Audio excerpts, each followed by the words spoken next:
Welcome back, ladies and gentlemen, to another Murph Codes front-end web development, HTML, CSS, JavaScript.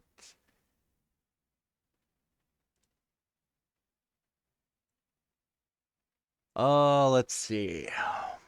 Today, we're going to be talking about layouts. We've discussed a little bit of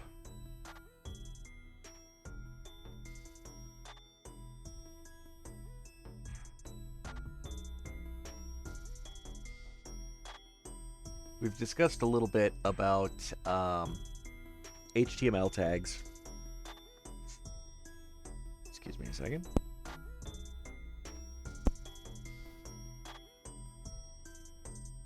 And we've given you the basic, very minimalistic view on HTML tags, like the essentials. Here's the bare minimum to get you started.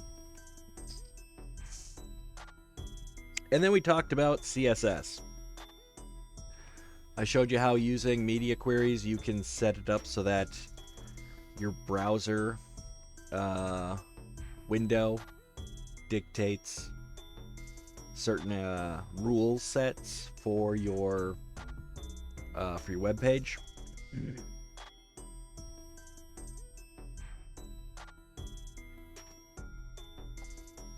Well, today I'm going to show you how to combine these things so that you can make a web page that looks good on desktop and mobile devices. But first, we gotta clean up some stuff because this is not gonna fly anymore. This is hideous. This is not a web page. This is a disaster. So let's get rid of all of that. We are going to start fresh. We're even going to get rid of this.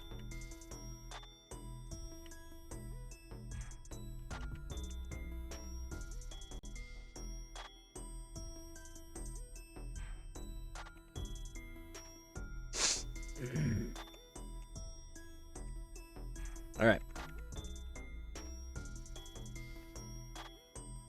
Get rid of these unused tags here.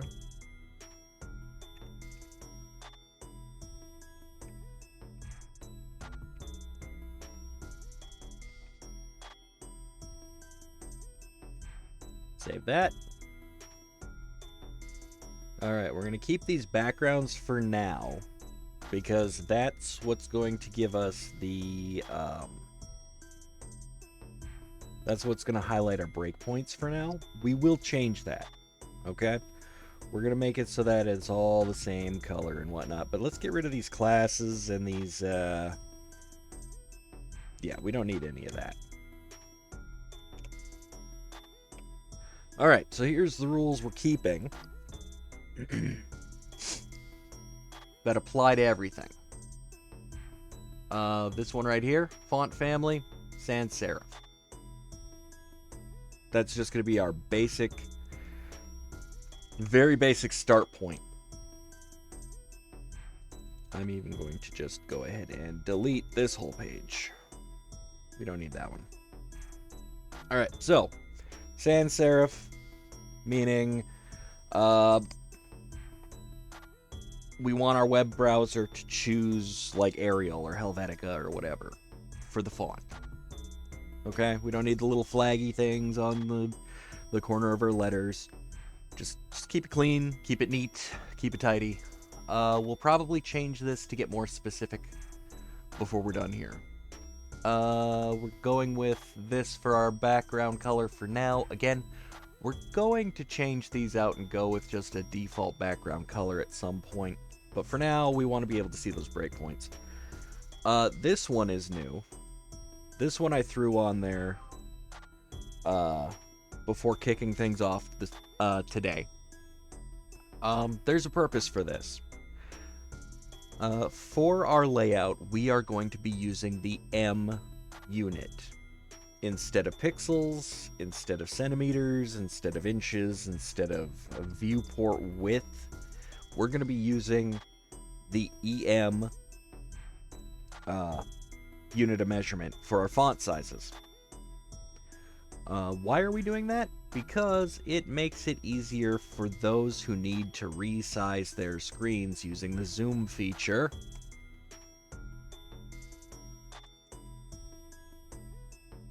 Of their browser window.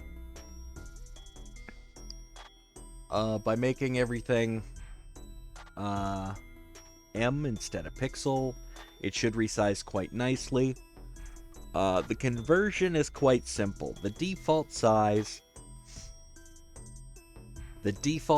and that's what we're doing right here, is we're securing that default size, is 16 pixels. Alright, so we're saying for the body, go with the default of 16 pixels, using %. Now everywhere else where we're going to change our font size, we're going to use 1 EM equals 16 pixels as our unit of measurement. So if we wanted to go to 12 pixels, a very common font size, this is literally just 1/4 reduction. You know, so we would go with 0.75 M would be 12 pixels. If we wanted to go to a font size of 8 pixels, that's easy. 0.5 M. Okay, pretty easy, standard, basic, whatever. And then our fonts will look nice no matter what our user is doing with their zoom levels. So we can trust that our fonts still look good. Okay.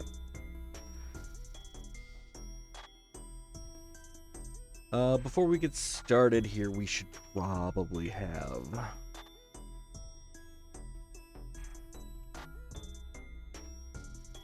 some very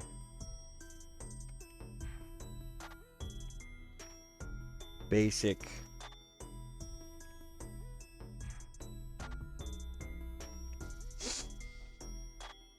stuff here.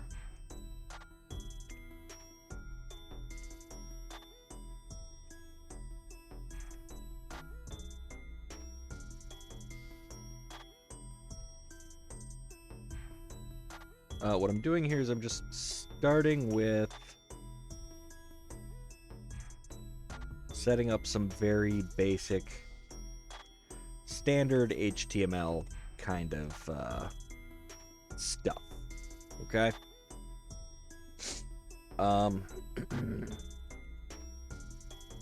Title, subtitle, section title. We want a very basic lorem ipsum generator.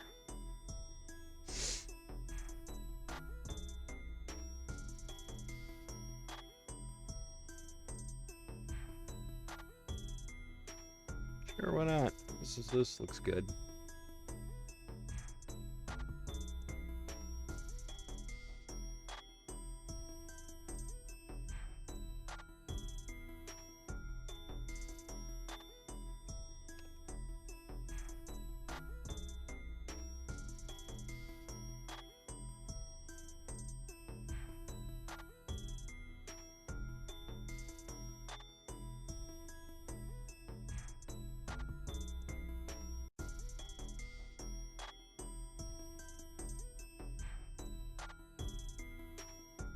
adding some line breaks here so that I can actually get an idea here in the code editor how big my paragraphs are going to be.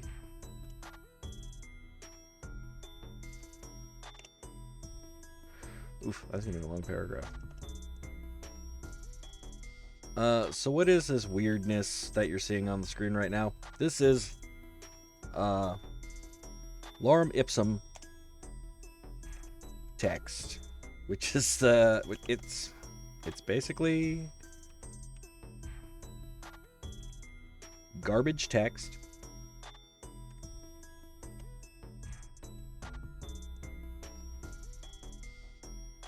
that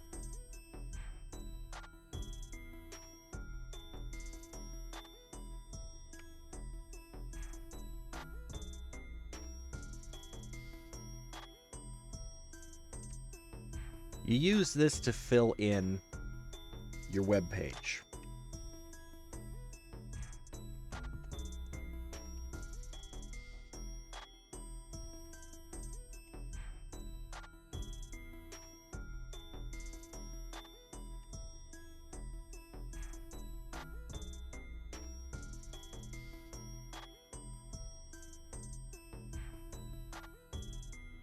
Right, it doesn't really have any meaning. I mean, there might be meaning to these words, but I don't speak Latin or anything. But it's basically just a standard practice with web developers that when you need to fill space so that you get an idea of whether or not your layouts look good,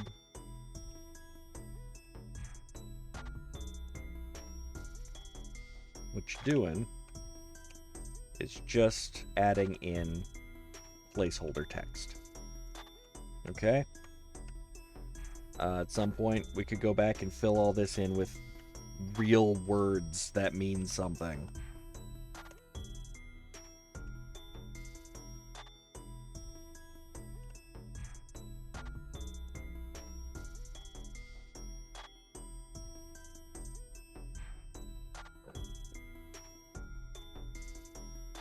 Duplicate this again.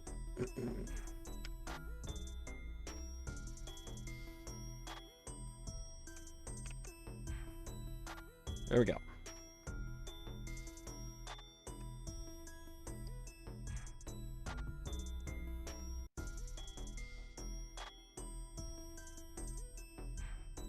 All right.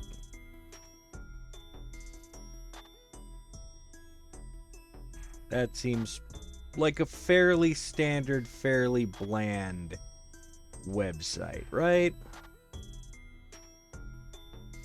Not a whole lot going on, but that's what we want to start with. We want to start with something that's not a whole lot.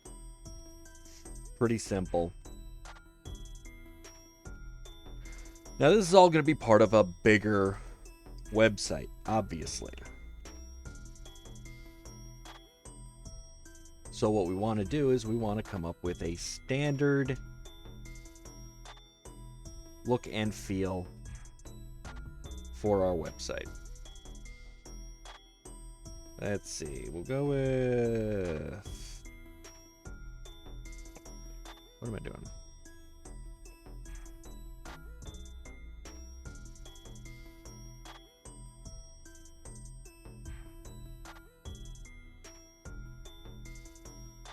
Um, 1280, 720 is what we'll go with for our screen size here. What you would normally do. What was that, 720?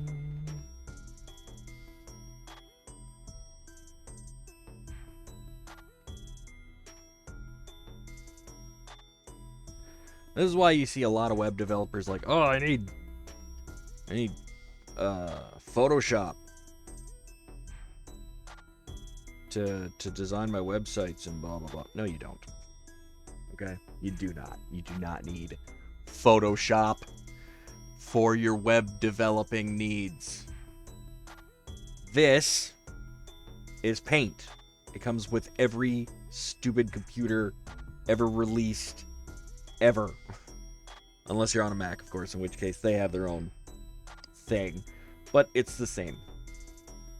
What you want to do is you want to set a base canvas that is about the screen size that you're looking for. Okay? I've just picked this because this is the canvas size that my videos broadcast in. And what we're going to do is we're going to carve this up. We're going to carve up this to be our layout. Okay? Now, not every screen that looks at our web page is going to be 1280 by 720. So what's the first thing we probably want to do?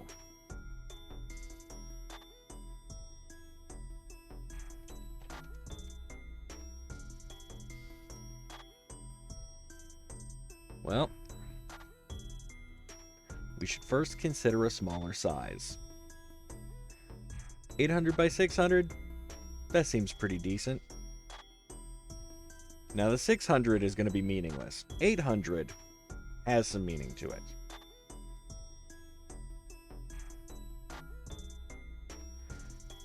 So, if we do some basic math here...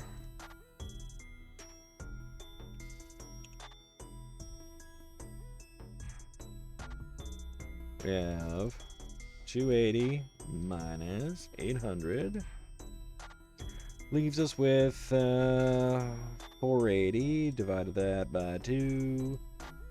So about 240 pixels on either side. Alright, so let's get our handy dandy pencil. And we're going to start at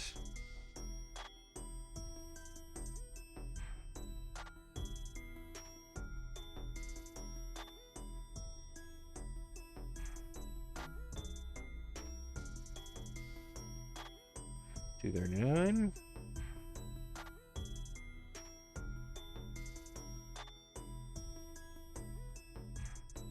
Make sure that line is straight.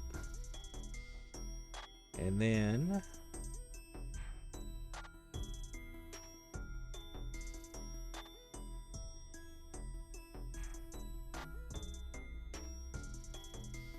$140.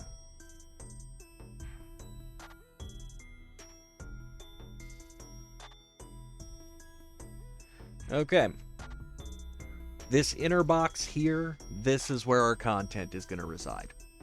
We want everything to fit between these two lines. And these are just going to be our gutters, essentially. Nice, handy, clean space that we can just leave empty. Now, when you look at web pages, you'll see that this is actually pretty standard. Let's see, what's a good web page we can go to? And when you go to Facebook, it's wall-to-wall stuff. There's a nav bar here, there's ads and more navigation here, but then in the middle, where your news feed is, that's usually about this bit here. They use these sections for navigation and whatnot, but then they also have a navigation bar across the top.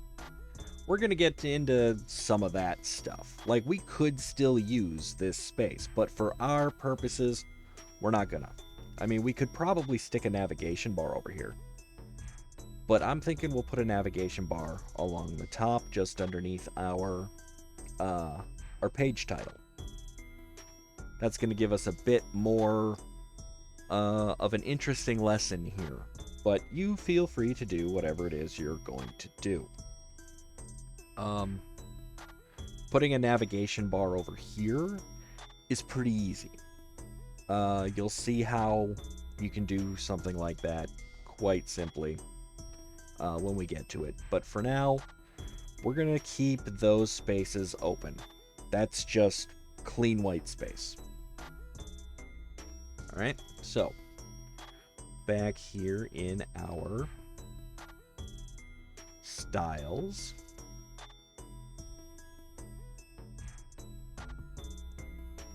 Anything, let's see, we need a container, okay? Because that's what that is going to be. That is going to be our container. All right, everything within our body tag is going to be inside of this box. This box will sit inside of our body element.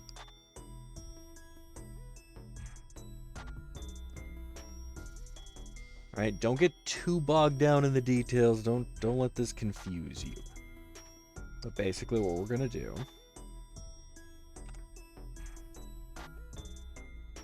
we're going to add a div element.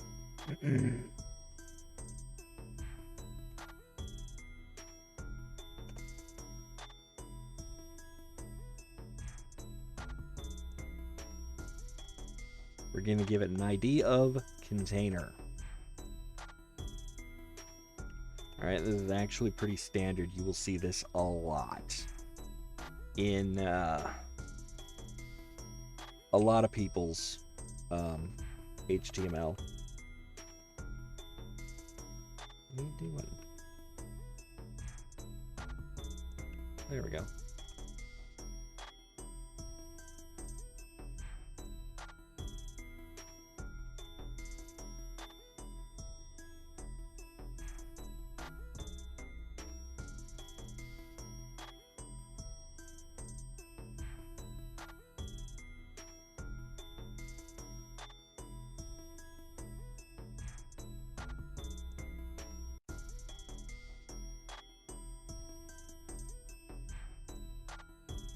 And the div element, it is best to think of it as just a giant box to put other boxes in.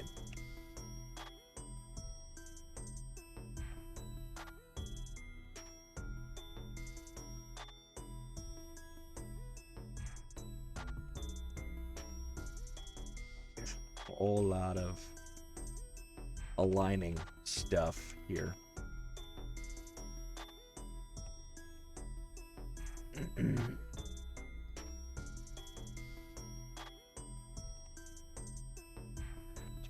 It's going to take up most of my stream today. Aligning stuff.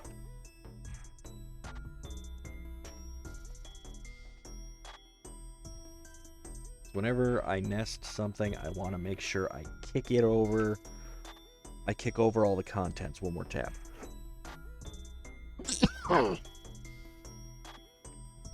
Why do I do that? See this line that comes down from this angle bracket right here? This line right here? If you follow that all the way to the end, you will see the closing tag.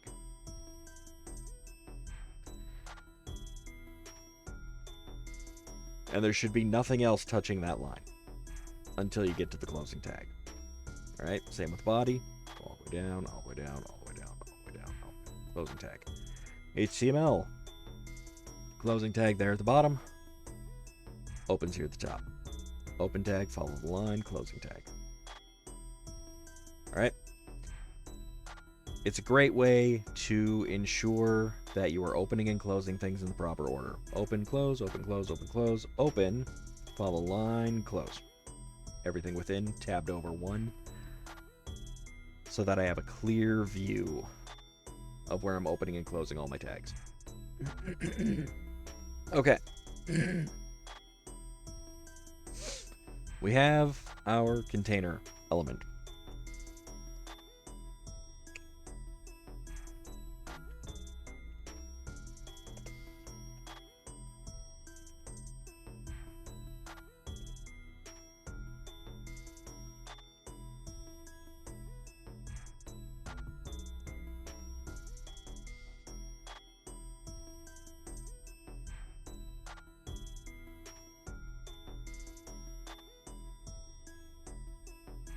Yeah, we can go relative, that's fine.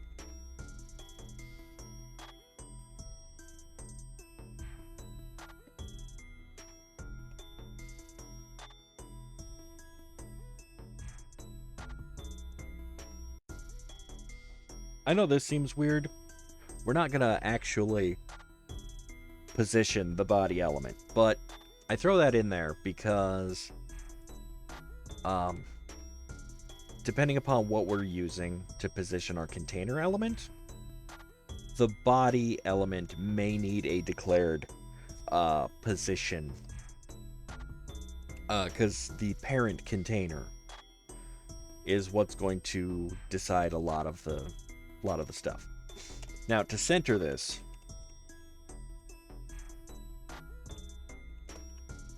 I believe it's 0 auto.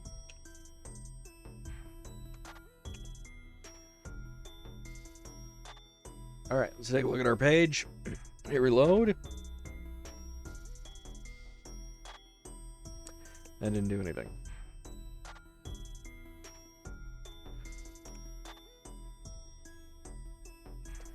Auto 0.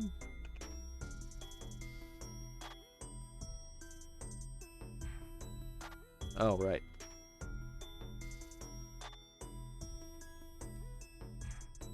And now we've screwed it up because we undid the order, didn't we? There's an order to this putting margins on things when you're doing just a single margin. If I remember right, it's the acronym that you want to follow is trouble. Top, right, bottom, left. And the shorthand on that is still that order, but you only declare as many of the elements as you need to.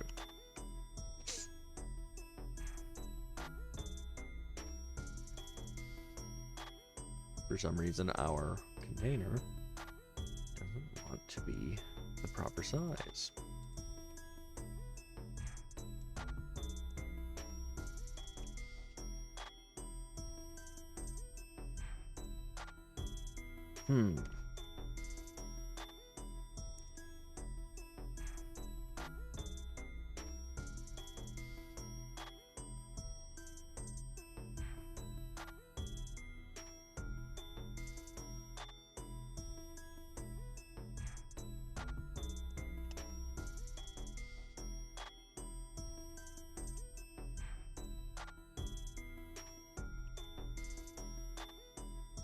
Display block?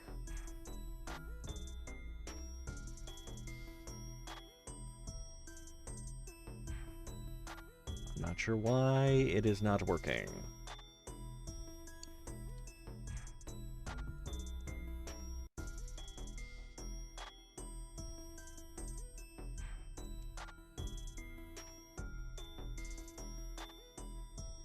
Ah, there we go. It was doing that thing again. There we go. Ta-da! All right. However, it's over on the side there. That's not what we want.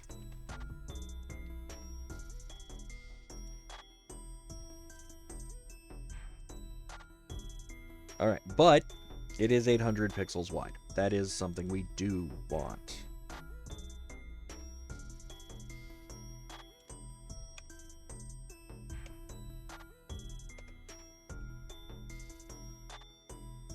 There we go.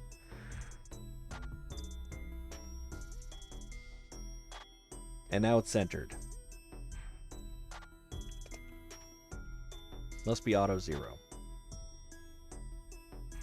Nope.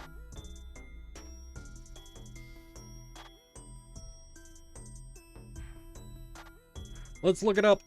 See what I'm doing wrong here.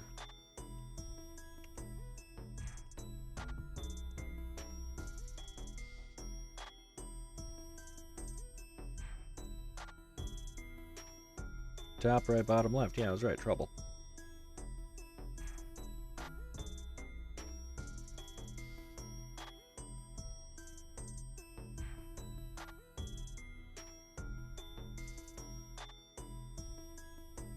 I guess you don't need a 0 on that.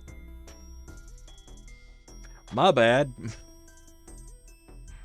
No 0 needed. I think that was a thing that they had to do once upon a time, but I guess not anymore. So anyway. Boom. Okay. We have the necessary clear space that we want. Which is nice, because here's what happens when we resize the window now.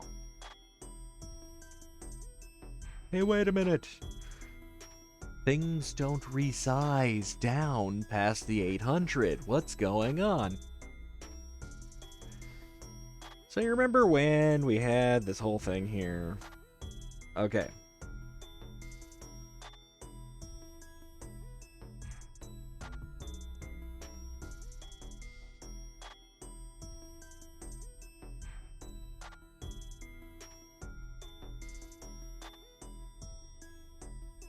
Well, this is going to be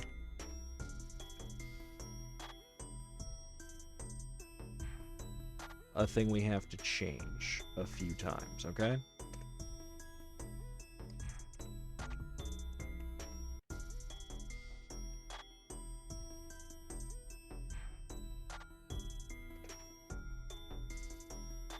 But thankfully, the only thing we have to change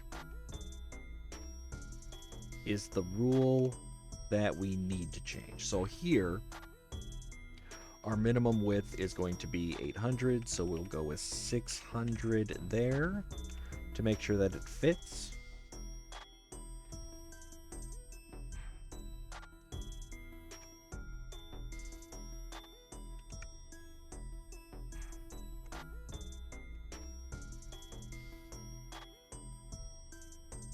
And here's where we can go to 800.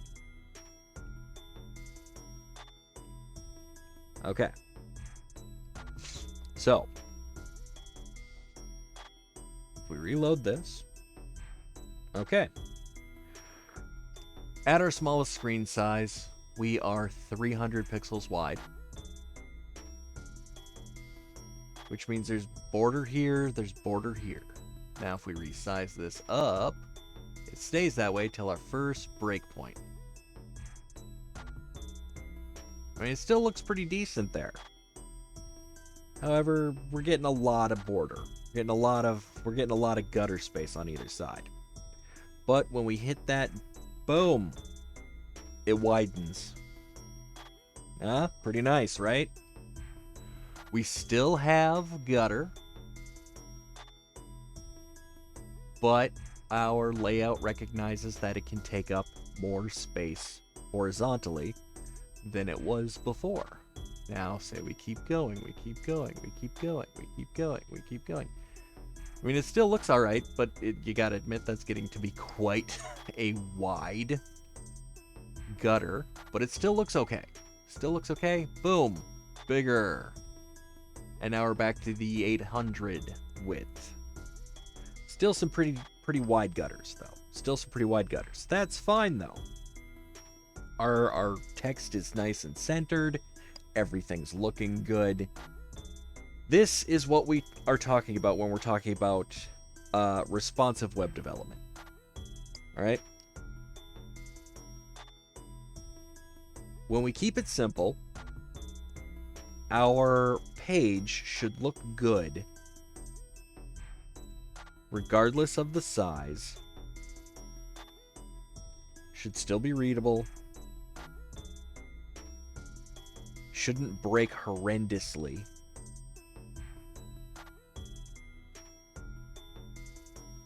And it should provide a clean user experience.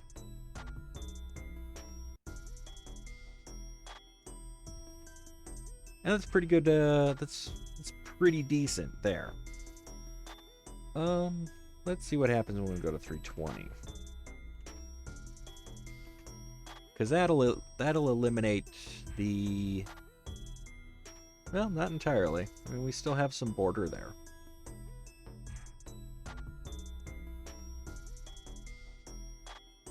So that's not bad. We can go with that.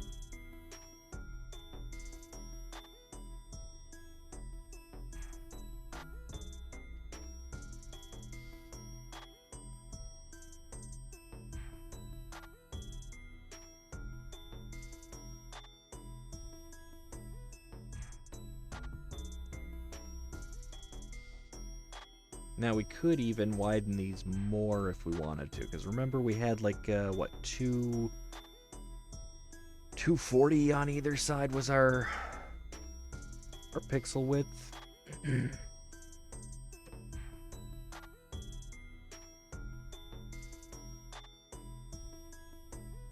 And if we went to 980, let's see what that looks like. No change there, obviously. Not a lot of change there, but there, I mean, it gets a little wider. It's not bad. Not bad.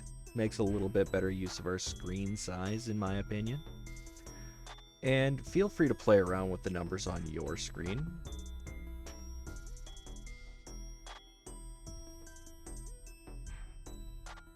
Let's see.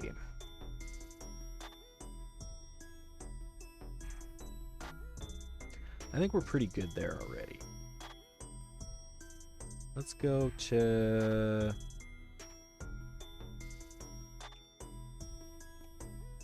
go to there.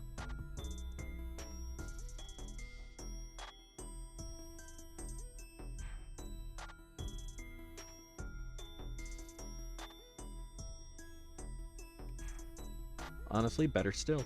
I kind of like it there.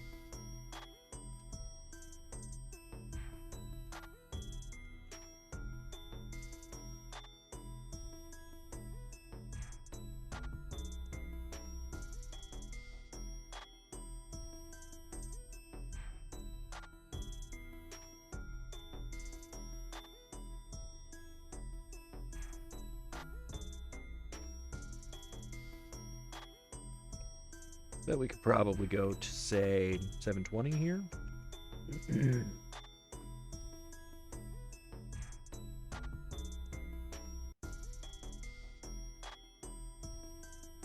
It's not bad.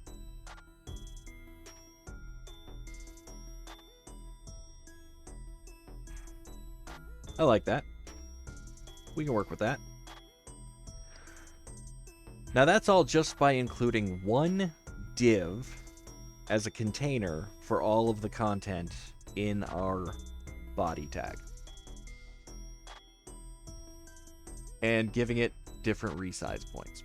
Pretty uncomplicated there so far.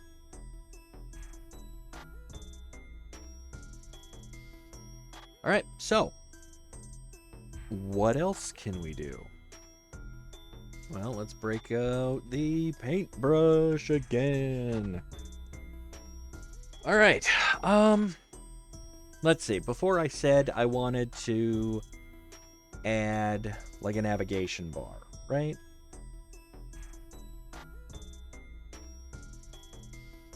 Let's see. We're going to go about 120-ish from the top.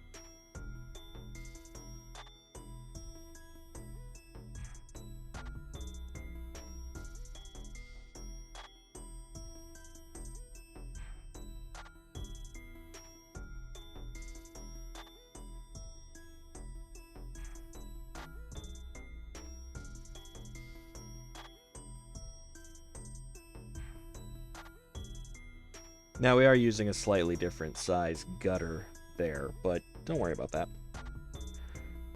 But we also want to... Okay, so in here is going to be our title.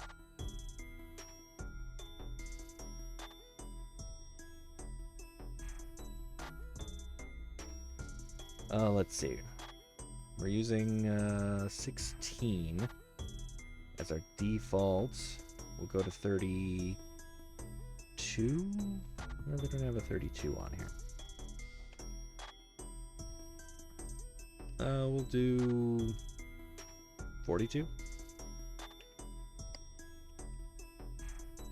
That's gonna be too big.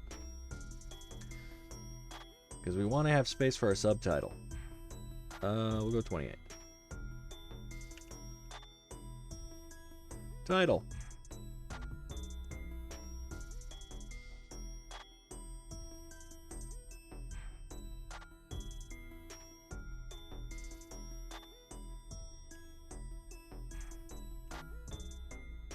Subtitle.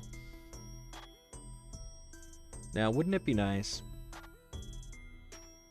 if on our smallest layout that was kind of centered? Why, yes. Yes, it would be. So here's what we're going to do. We're going to take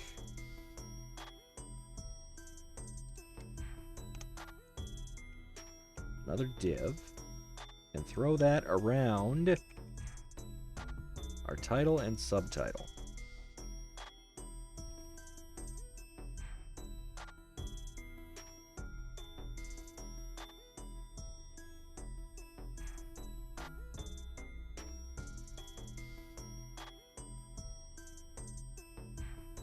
All right, and we're gonna give this an ID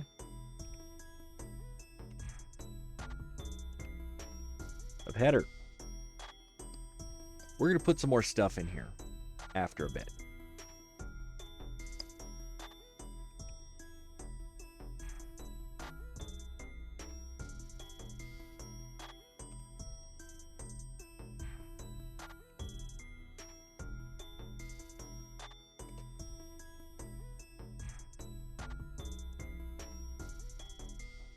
Okay. We want our header to display, again, as a block. Remember, block elements span the entire width of their container. So our header is going to be the full width of our container element. Not the body element, the container.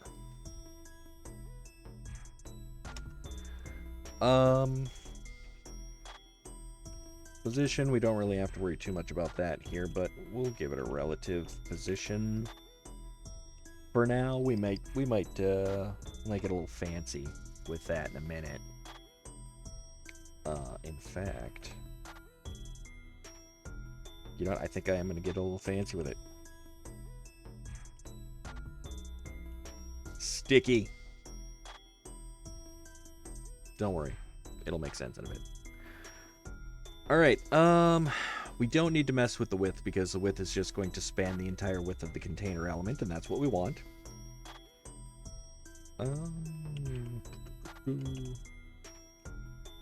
We want to have the elements inside of it, though,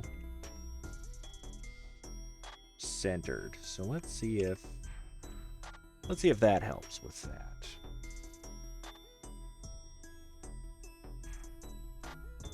No, that doesn't really do anything. Make sure our new stuff is there. It is there. Okay.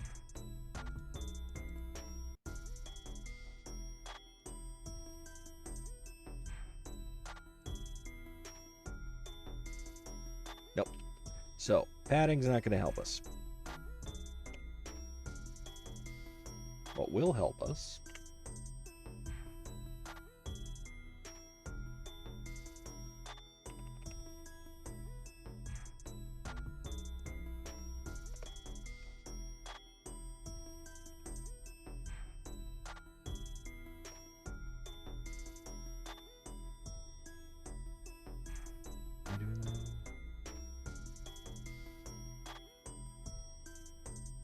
Oh, no, I'm doing that right. Okay.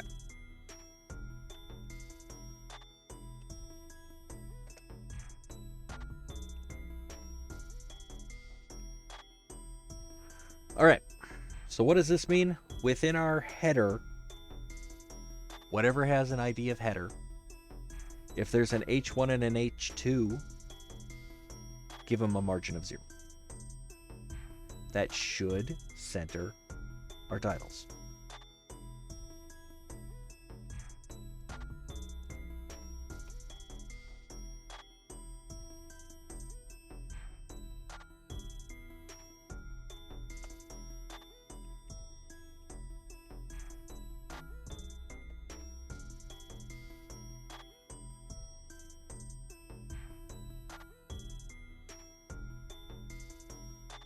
Maybe they're not moving because I haven't positioned them.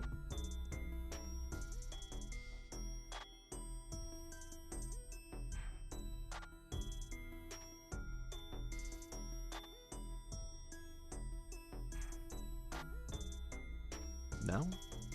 No. That's kind of annoying.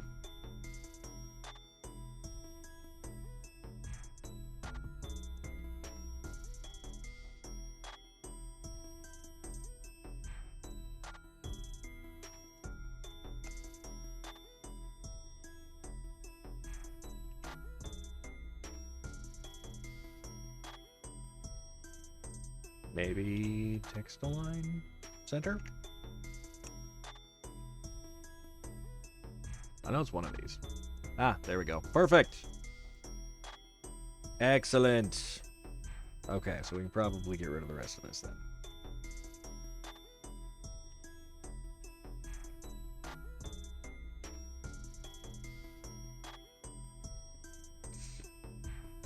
Oh yeah, I was trying to center the box instead of the contents.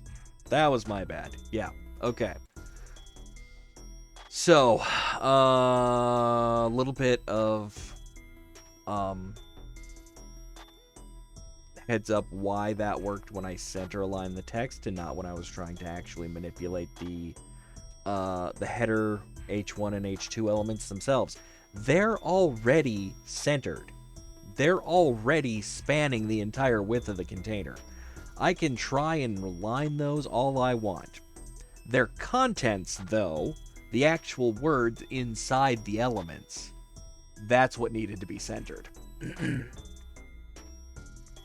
Ta-da! Because I'm an idiot.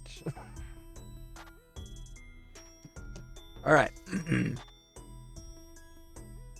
So now we have a centered title. However, I need some space above and below that. So, let's go with...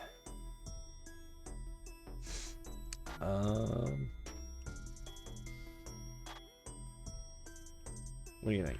20 pixels?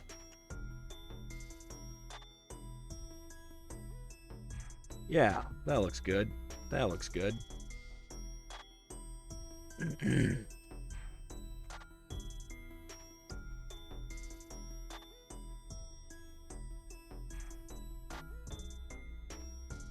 So now we got a little space there. That's all right.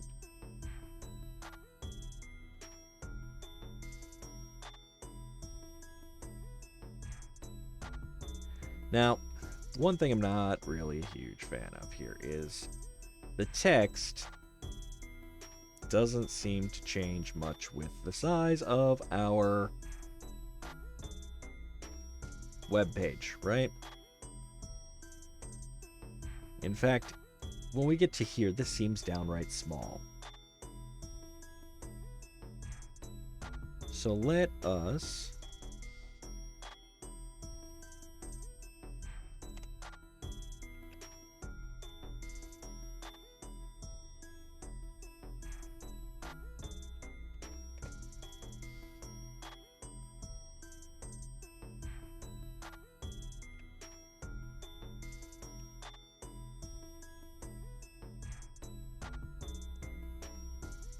Let's make some changes here.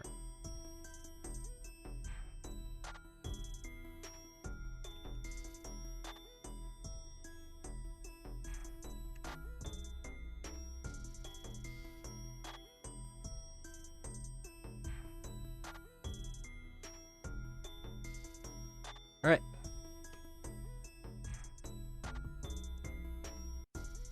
Still normal text size, but this is on a small screen. We want slightly smaller text. Now if we go to a larger size, oh, bam! Look at that. Our text got a little bit bigger. And it should again. There we go. Okay. Now we're making adequate use of our screen size. We have a bigger screen, we can go with bigger text. Now, you might want to go the other way. You might want to be like, well, on a smaller screen, let's make the text larger so that it's easier to read. Totally up to you if that's what you choose. All right? If that's your thought process on that, go right ahead. I know there are quite a few that actually go that route. All right? And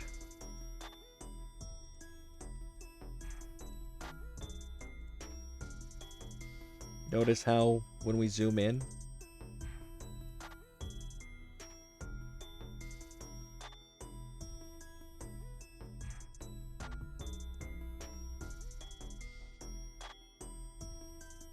we're still getting those breaks from the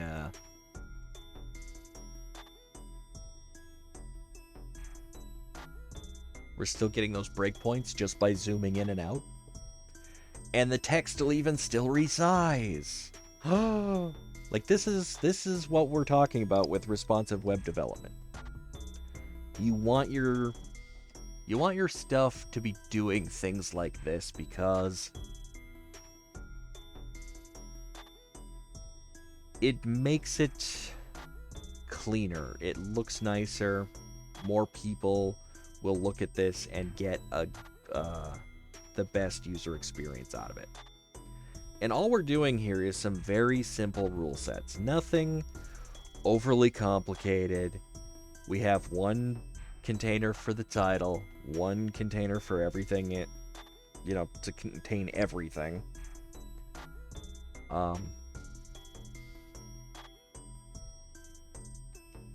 One thing I do want to do though here is I want to add a little more space between this last paragraph and the next section title. So there's a particular selector that we can do for that.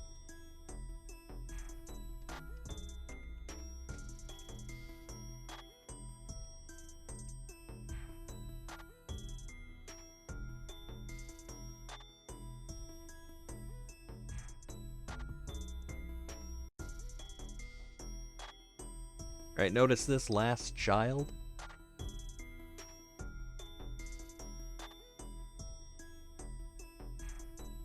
Now, what does this mean? That means if this element is the last one, the last element in the overall containing element, it's going to add a little space.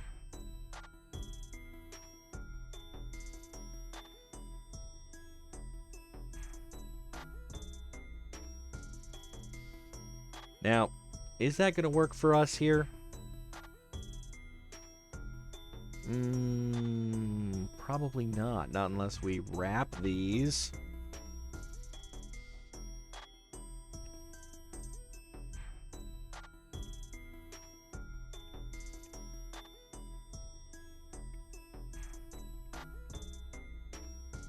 In another box. I mean, I'm probably being silly at this point, but we're gonna give these a class though. Why not an ID? Because we're gonna use this more than once. This is going to be a section class.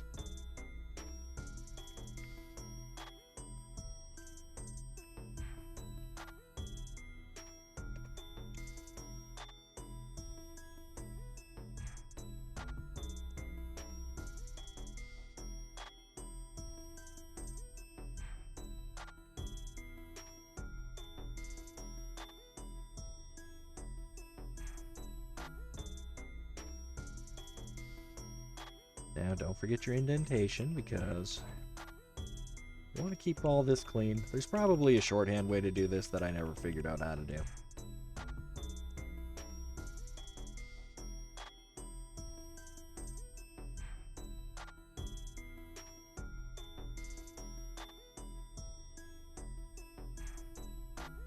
Every time I try to do the highlight and tab over for everything, I end up erasing everything and just putting a single tab in there. Not what I want to do, so I'm just going to do that.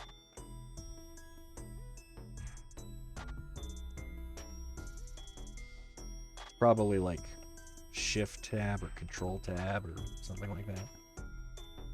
Alt tab, maybe. I don't know. Either way.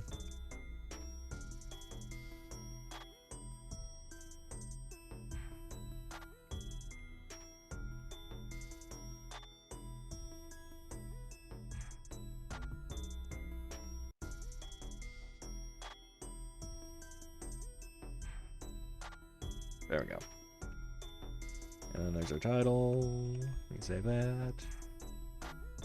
Alright, did this do anything? No, not really. Didn't really do anything at all. Why not? Because we haven't changed anything. So, let's go in here.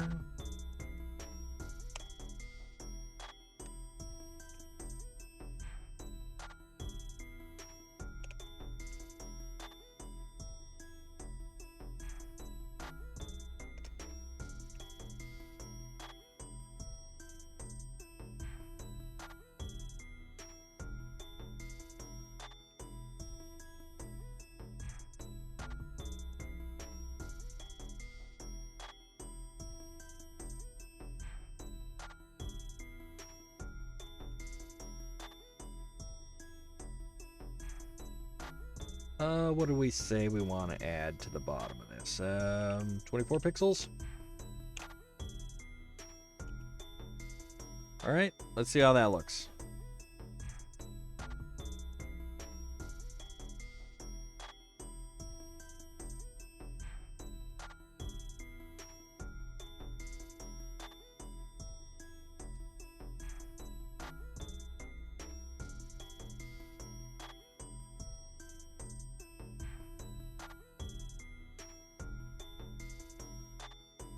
Maybe padding would work better.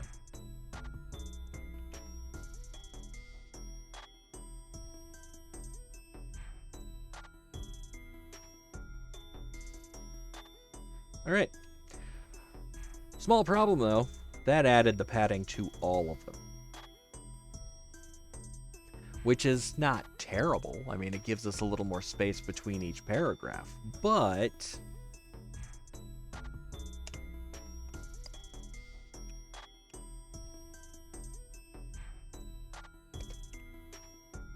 I said that I wanted that last one to add just a little bit more.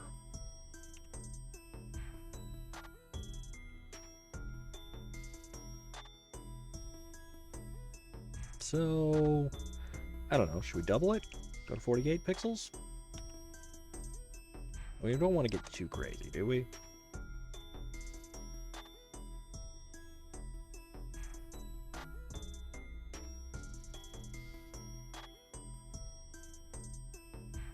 You know what? Let's get crazy with it.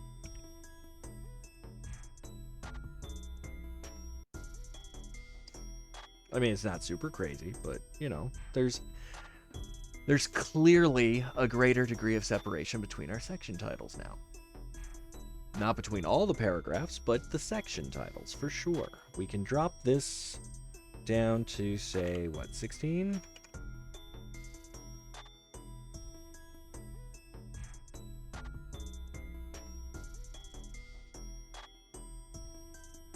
See if that actually even does anything.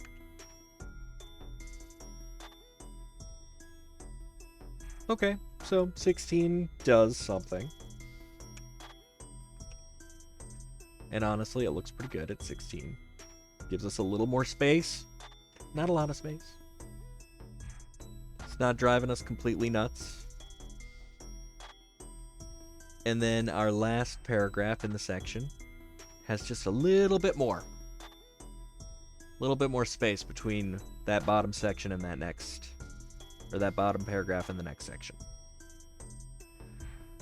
That's a special selector.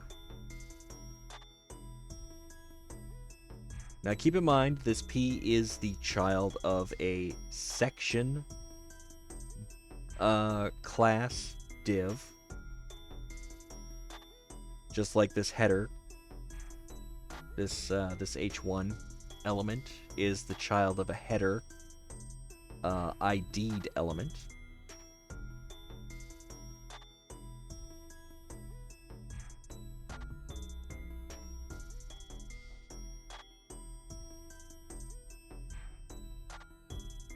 Now, if we wanted to, we could add more padding between our paragraphs at bigger sizes.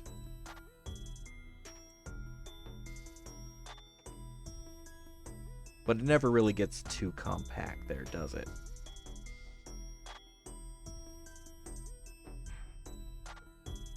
But, you know, for fun, I'll show you what that looks like. Let's take these.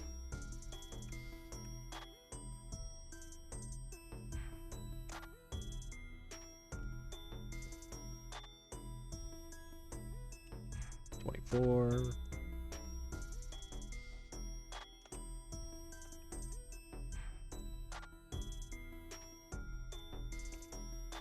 $36.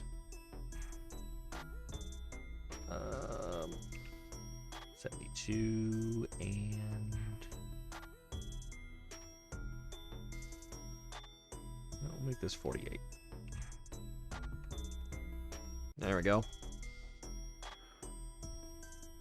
Reload. Okay, so at the smallest size, we have a little bit less there. But then the space between is still pretty good.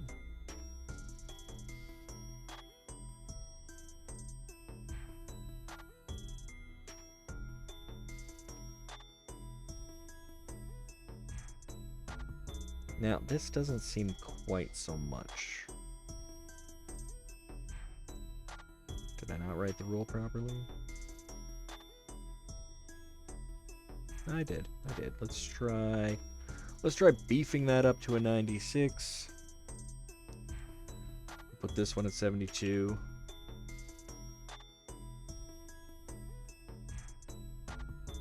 And we'll make this one 64.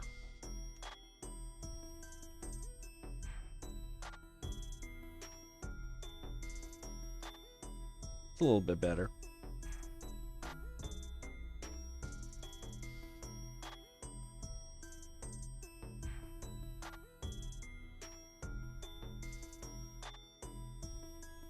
Adequate.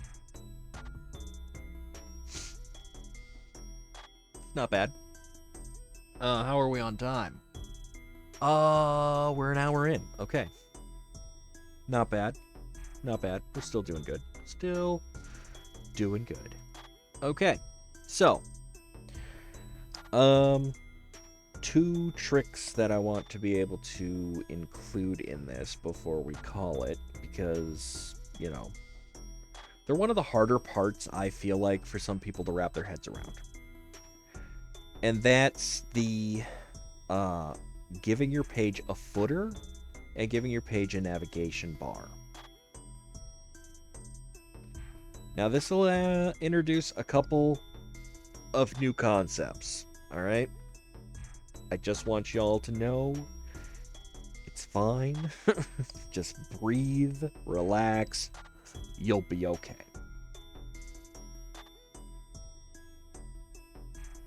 All right, now, because we don't know how many sections there will be,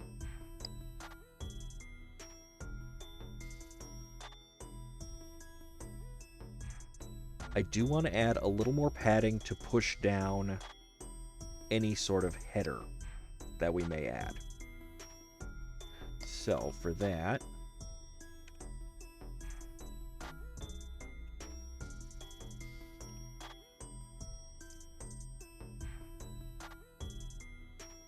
again, if it's the last child section class, because remember with class we can have more than one, but if it's the last one, padding at the bottom, let's see, we'll just duplicate the results we have here. 64 extra pixels.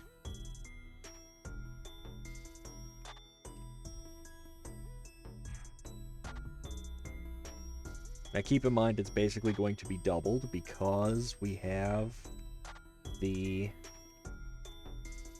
last paragraph in there is also going to have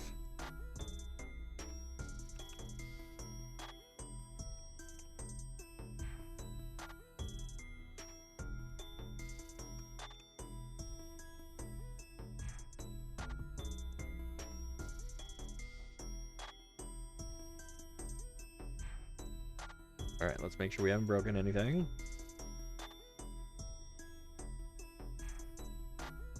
We have. Why have we broken stuff? That doesn't make sense. Oh. Because I didn't put bottom. So it's adding the padding around all sides of our last one, which, you know, at least we know it's targeting the right one at all of our breakpoints. And it is adding padding all the way around, but we only want to add it to the bottom. So let's go through here and change that to the bottom. Now, obviously, for, you know, to get the result you want for your design, for your layout, if you want to add padding all the way around, go ahead. It's not what we wanted there, though, so let's hit reload. Okay, we're back to the right width. Doesn't look like it's adding any extra padding anywhere else, but there is quite a chunky bit here down at the bottom, which is good. That is what we want to see. All right.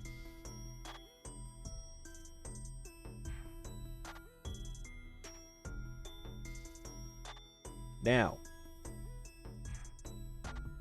we're going to add a footer.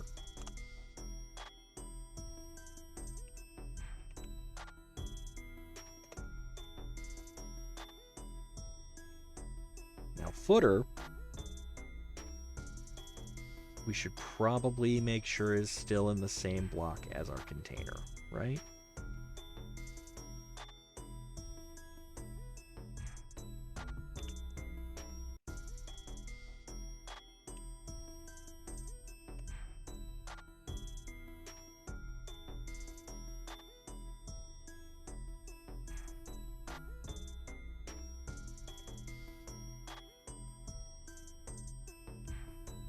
Oh, helps if I spell right, doesn't it?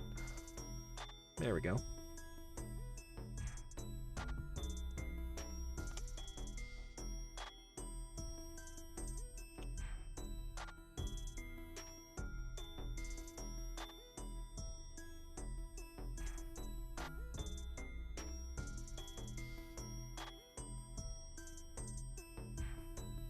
Let's also give this a bit of a color too, shall we?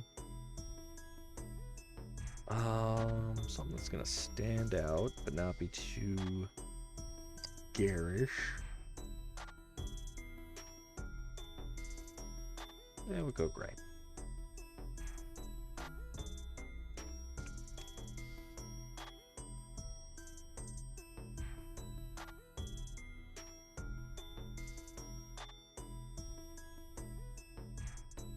Oh, right, forgot the, there we go.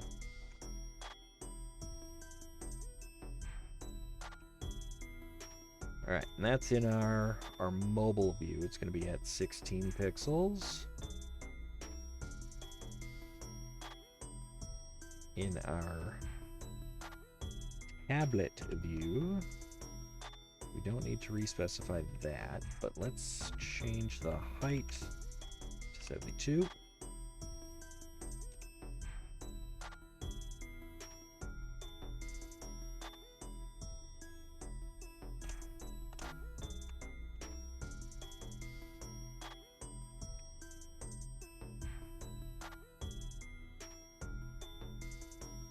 And this was what, 96?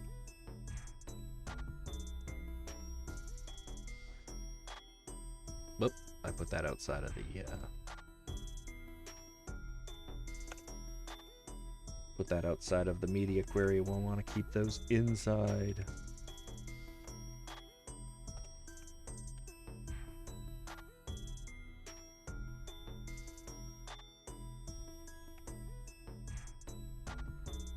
Okay, what did we do? Let's see.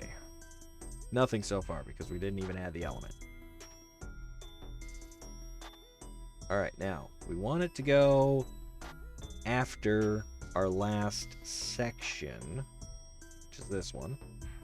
We want to keep it inside.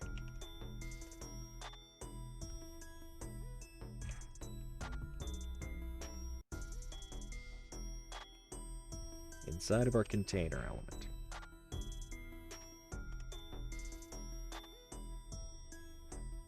Put what copyright information here?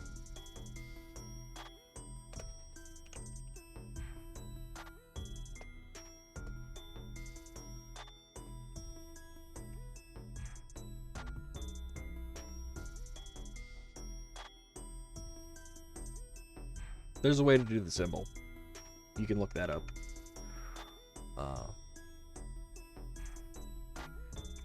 Whoop. Don't want to do a search. I want to do that. There we go. Alright. Now, it doesn't quite rest at the bottom of our page. But it resizes. And we can see there's a nice little gap between it and the other thing. So, We want to try to fix it so that it's sitting at the bottom.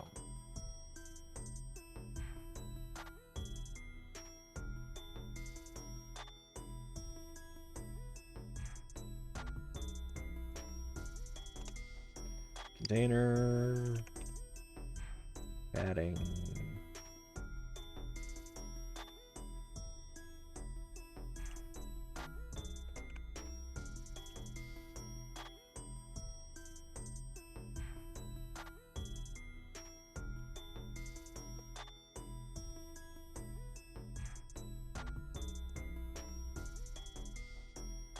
We want to make sure we're eliminating that it's from the container, that we're getting that padding at the bottom.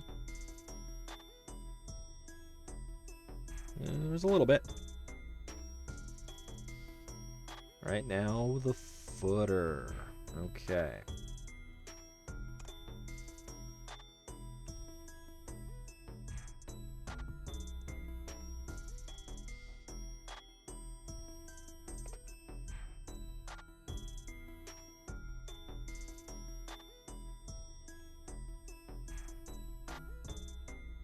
Probably don't need padding because that's going to be what's inside of our element, so we can get rid of that.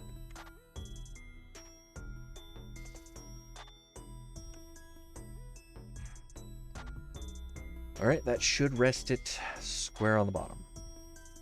Not quite, not quite.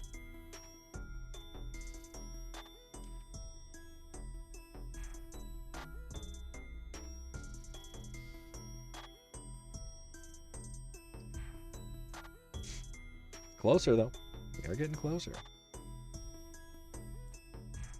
Yeah, it's real noticeable with the brighter colors, that's for sure. I mean, you would probably be satisfied with that, but I'm a perfectionist. So.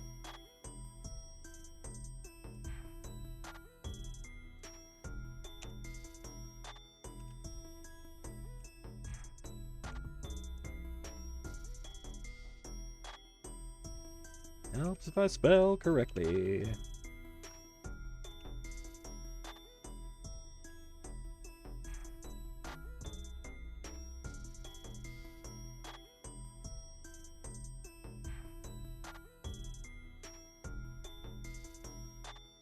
Boom. Touchdown.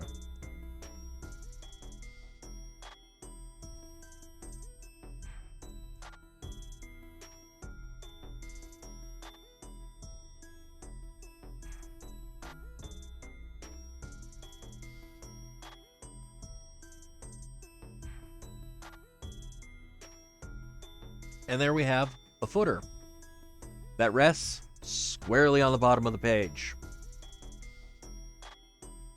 Now, if we took this outside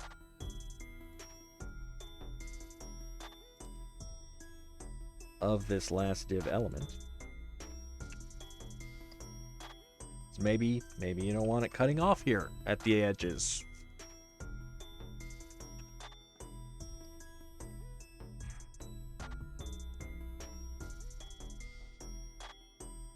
And again, if you wanted it to expand the whole width, you would just eliminate the border and padding of the body tag and all the containing elements.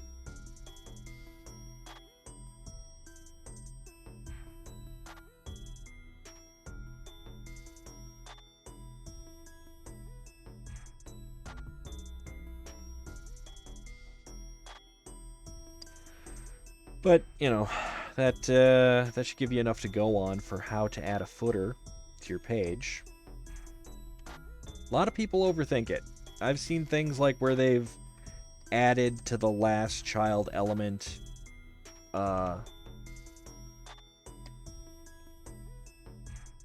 like for ours, the last child section element will add a padding of, you know, I don't know, 100 pixels deep. And then nestled in that, they'll stick the footer. I don't know why they do it that way. It's complicated and ridiculous. You don't have to go that route. this works. This works quite simply and effectively.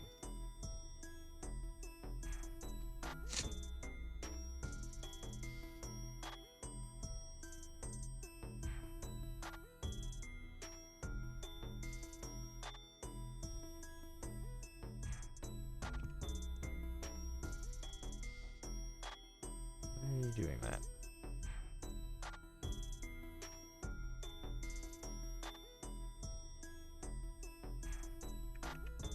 There we go.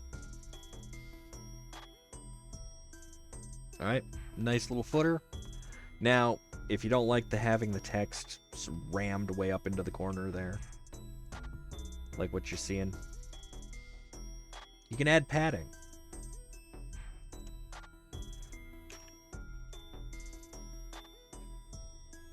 What's good padding amount? 18 pixels? And we'll go standard 16 pixels, why not? Ta-da!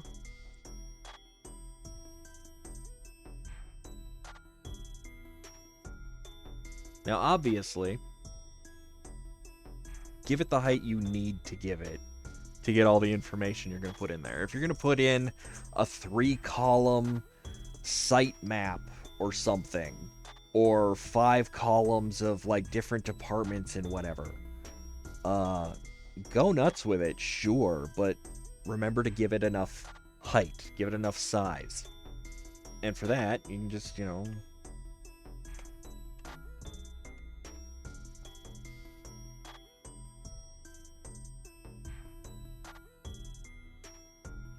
add extra height.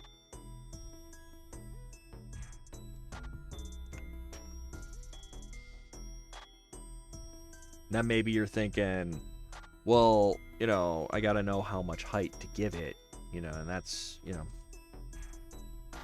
where you get that responsive, the reason why people drop that padding on the bottom of the last element and try to nestle the footer in there. It's not an elegant solution, though. I wouldn't recommend it. But, there we go. We have a height. Know what you're putting into those elements, like your title and your footer, your header and your footer. You should know what's going in there. Okay, it shouldn't be a mystery. You should know how much space you need. And you should be able to play around with it to make it look good. Alright?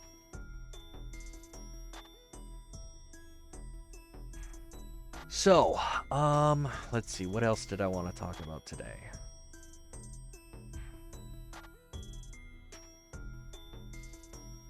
Oh yeah, we were going to add a navigation bar, weren't we?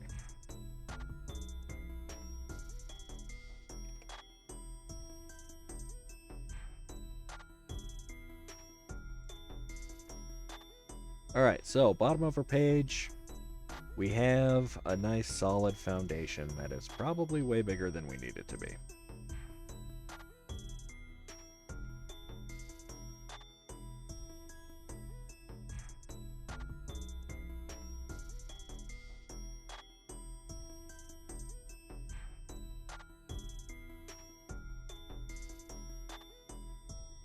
But if we wanted to get complicated, we could divvy that up into columns, do a whole site map like I was saying. You would just do all of that within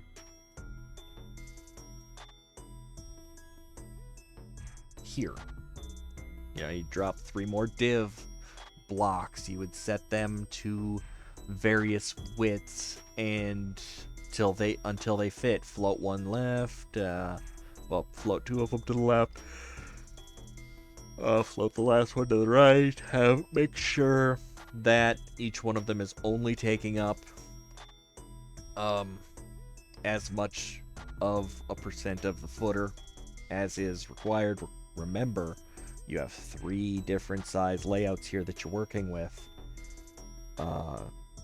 Be sure to test the breakpoints and see that it's staying where you want it,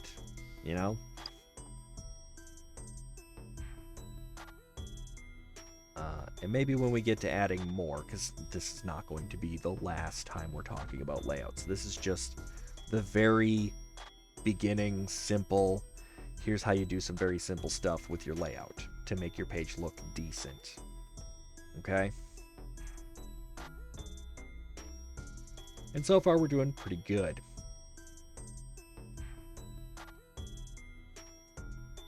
Now that footer is ginormous though. I'm gonna size that down because the only information we have there right now is copyright information.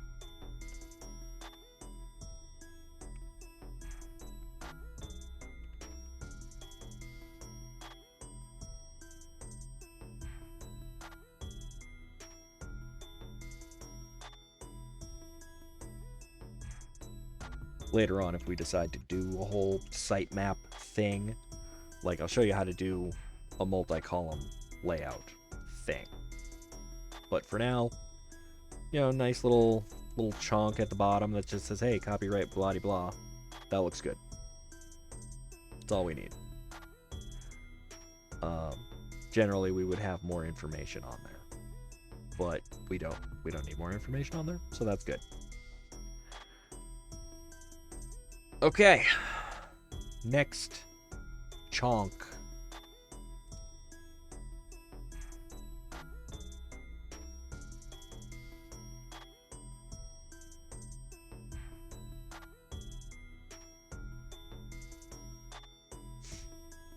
And I toyed around with the idea that I would do this part after, or as part of the back-end development, but then I got to thinking, nah, we could probably take care of this right now.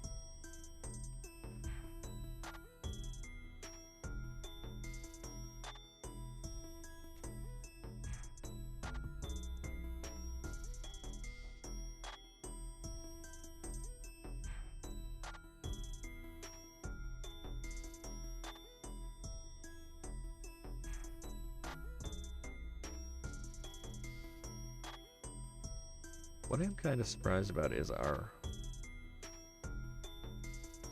sticky does not seem to be very sticky.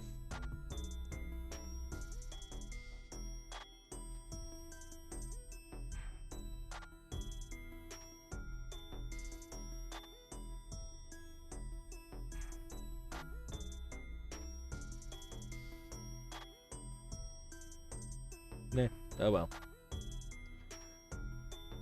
Alright, so for our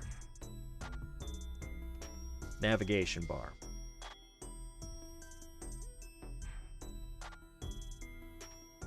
what we want to do is actually two things. And, oh, we're at an hour and a half in already, huh? Yeah, okay. You know what? Navigation bar, I think we're going to do on the next one. Don't worry. We're going to start, but we're going to finish it on the next one. All right? What we're going to do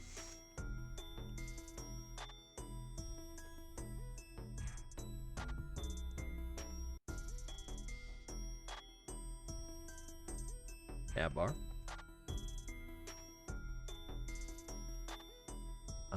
Let's see. We're gonna go with an unordered list. I know what you're thinking. What? What? What is this? What is UL? We've not seen UL before. UL stands for unordered list. You can go with ordered list, which is OL, and that'll put a little 1 in front of each one. With an unordered list, it's going to it's just going to put a little dot, but we can change that. All right, and just to make sure we have enough elements to play with here, we're going to assume for now 3 pages. All right.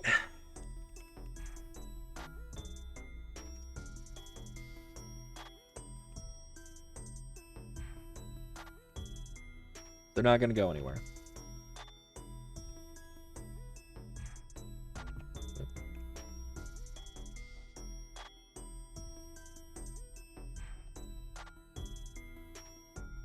And I'm going to give them very basic names.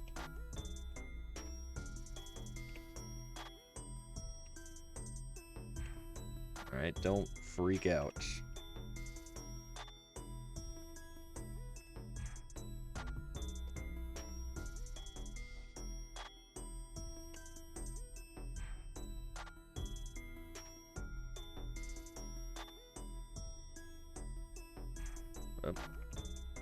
Helps if I close that tag.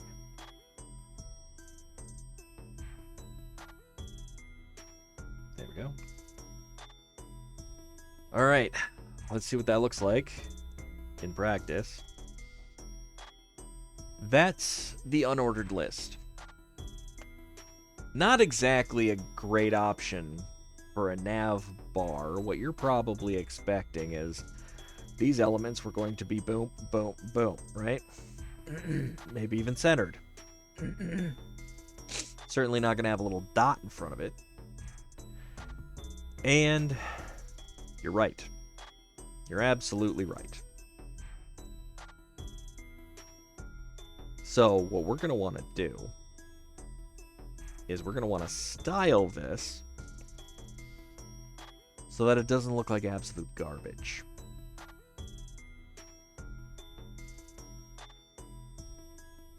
And because of how late it is getting here, I'm going to have to go pick up the boy after a bit here, but I've also got a few other things I got to do around the house before I go pick him up. We're going to get into the details of how to do the navigation bar properly next time. Because this is where we have a chance to really take a look at one of the cooler aspects of mobile development.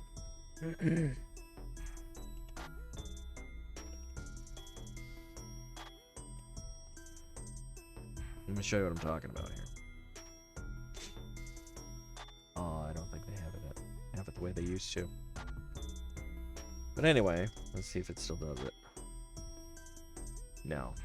See, it used to be there was a... Instead of this menu button, there was a little hamburger icon that would show up when you got down to the smaller sizes.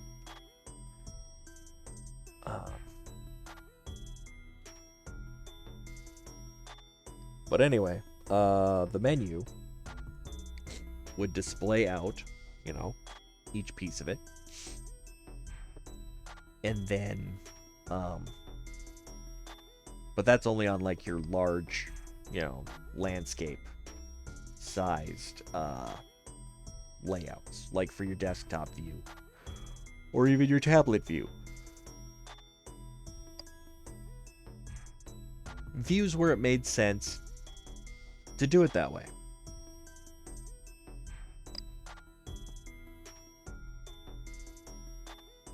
When it came to mobile view, there'd be a little icon that would appear in the corner. You could click on that icon, and that would pop out a whole vertical menu instead of the horizontal menu bar. So, I'm going to show you how to do that next time, because it gets a little complicated, it gets a little involved.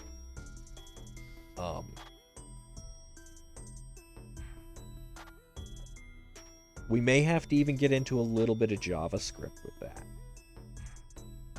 Possibly.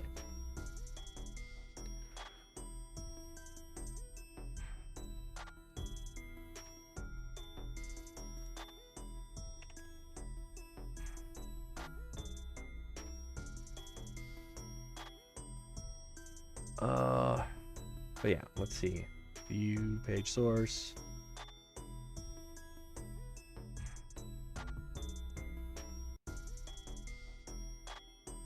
Yeah, here you can see I have a nav bar. I'm actually using the syntactic tags here. I never really liked those, though. I gave them a shot. It didn't work out. But here you can see I have those list element items. And then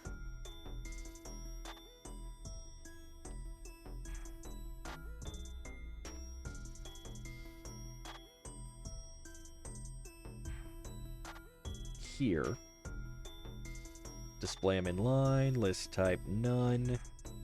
You know, we're just gonna borrow that part so you can see what that does.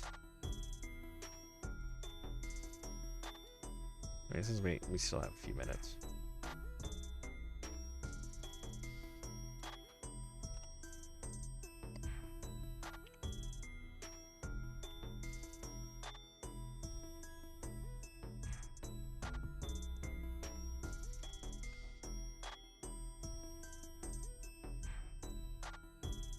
See? We are instantly vertical instead of, or we're instantly horizontal instead of vertical.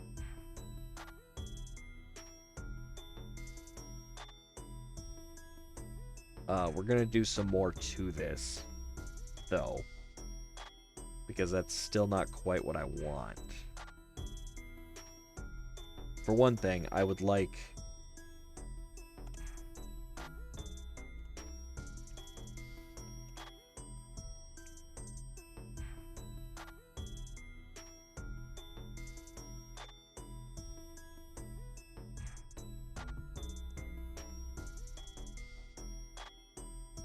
this all to be centered.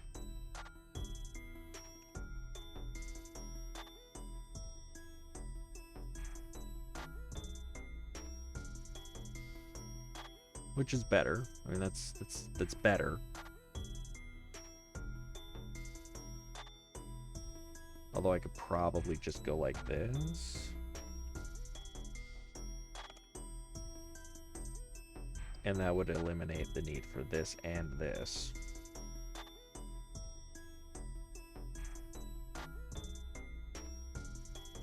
Yeah, see, no change.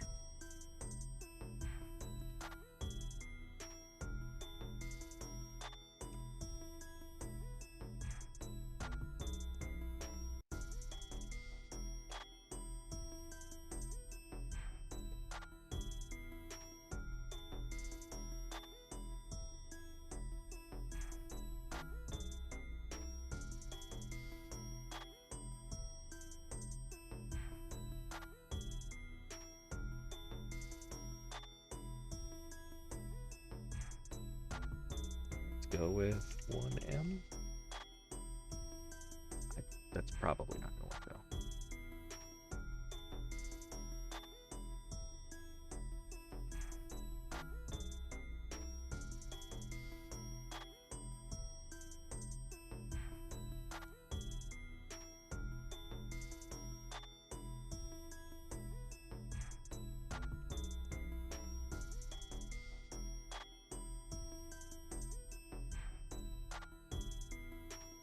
Go.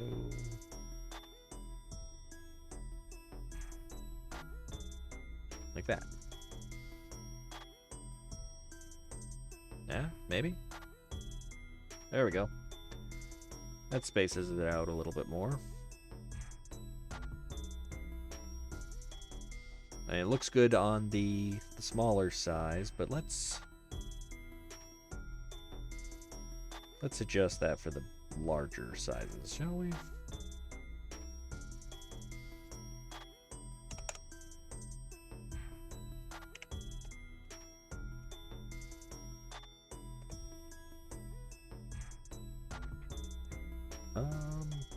What was that? Padding, right?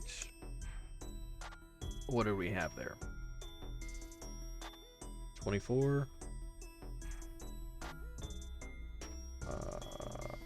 36.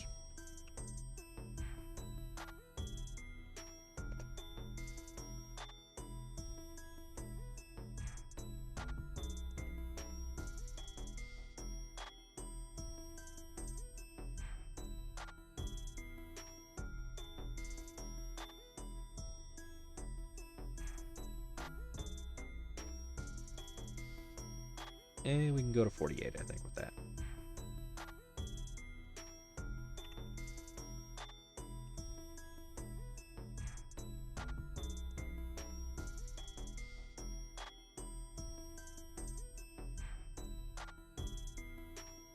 It really didn't have much of an effect, did it?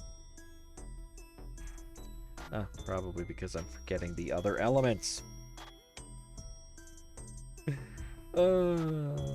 We can't just do half of it. We gotta do the whole thing. Now it should change, right? Right, that's normal. That's better.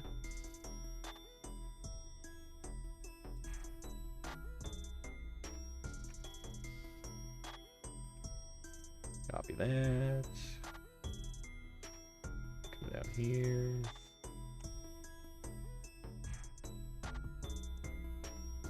I do such a great job of keeping the spacing between my rules, don't I?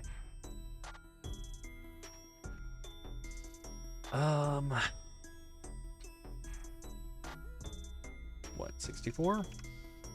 We'll probably go to 96.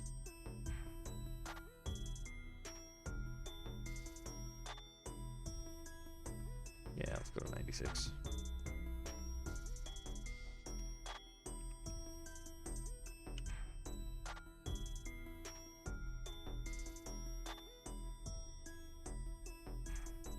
Better. Still like a little bit of a separator between those, right? And there's a way to do that as well.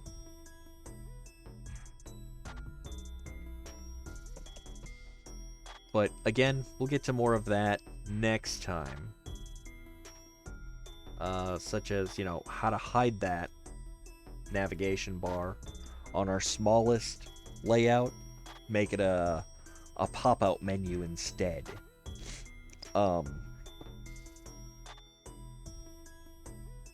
This was a very basic layout.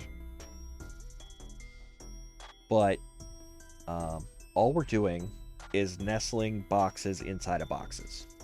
Alright, every time we take a div and throw it into a box, we're putting it inside of another box.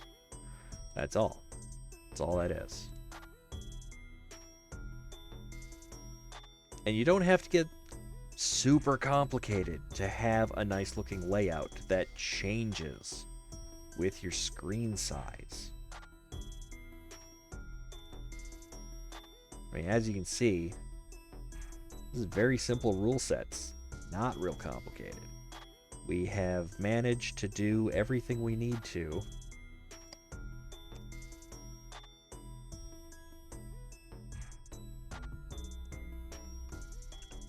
And we've barely broken 100 lines. And that's for 3 different layouts. I mean, they're not substantially different yet. I mean, they are all basically an interpretation of this, but we do resize some things depending upon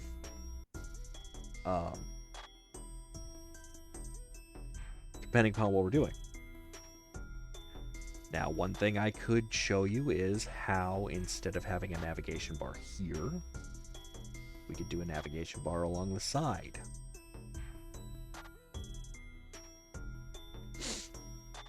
And maybe I will. A lot of places will have a navigation bar for the actual page, the website up here, and then the individual page. There'll be another navigation bar, that kind of thing. They'll have a whole sitemap down here for various unrelated things like affiliate links and different departments and whatnot, and support pages and stuff that you normally wouldn't link to just on the navigation bar, depending upon how complicated your site is trying to be. We're going with simplistic because we just want very simple design, okay? However, on our next big thing, we're gonna get into a little bit, hopefully, a little bit of JavaScript. I'm going to show you how to make some of these elements disappear, essentially. I mean, there's some of that stuff we could do with just CSS and it would be fine. But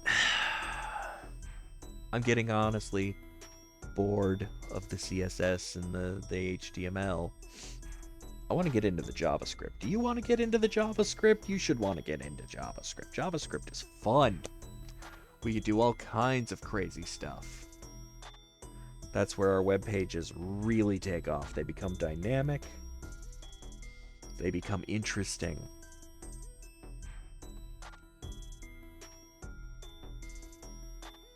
So far though, I mean, this is all right. This works.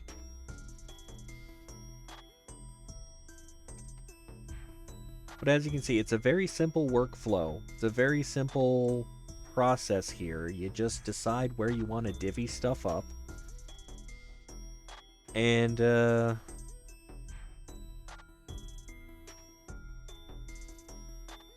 let's see here. This is what 240.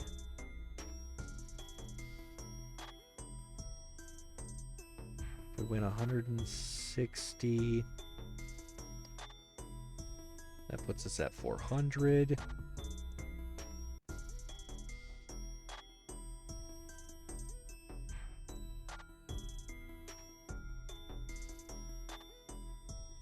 Say we wanted to do that. We wanted to put another navigation set here. How would we do that? Well, after our header,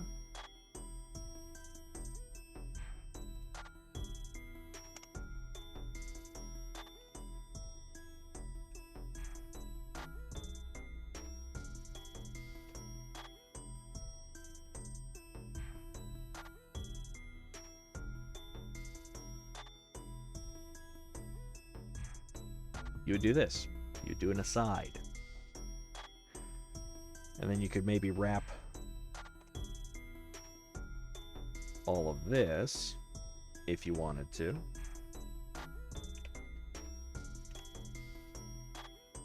In a main.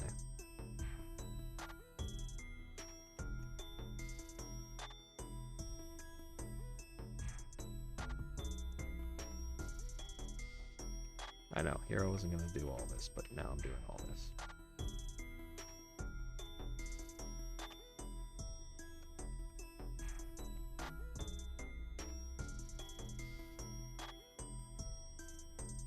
So much for getting out of here early, right?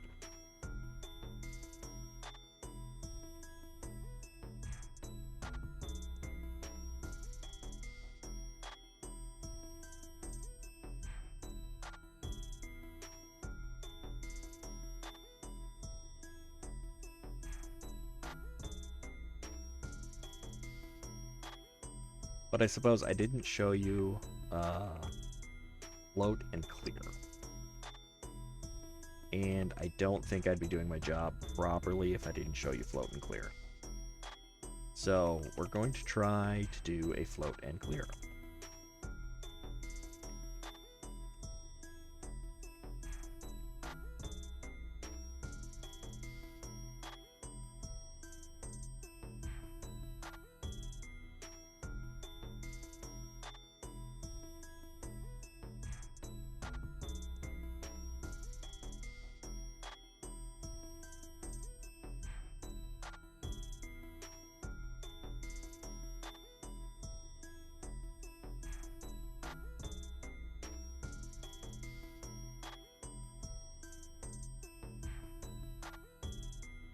Okay, so all of our sections are now contained in a main, and we have a div aside.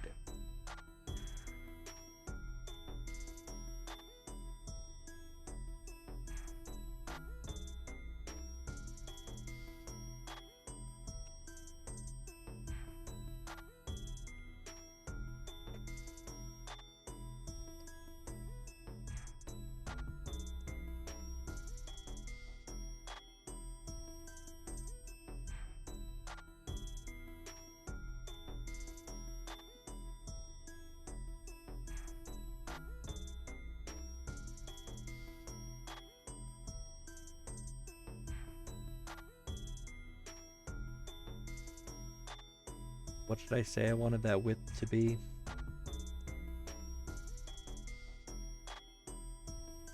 160?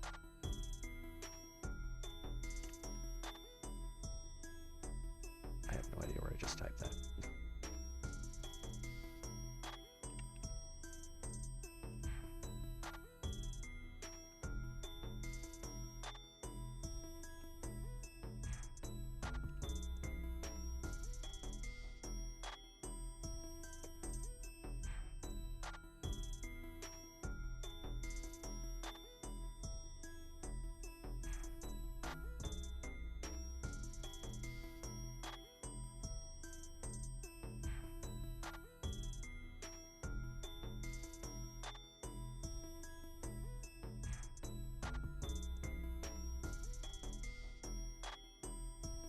Now let's see, how big was our container here?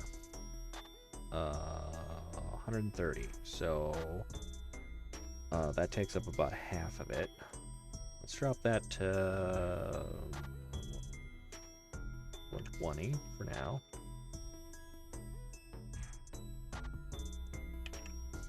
120 px.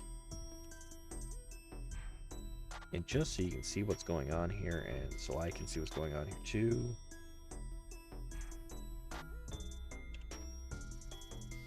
Let's give these a unique background color of blue and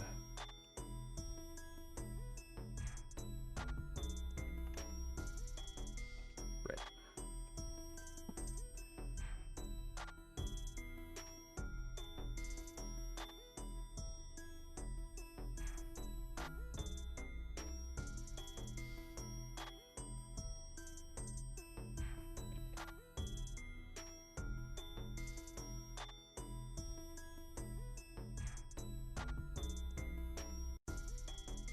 Alright, we got nothing in our aside. So, let's copy this, for lack of anything better to put in there.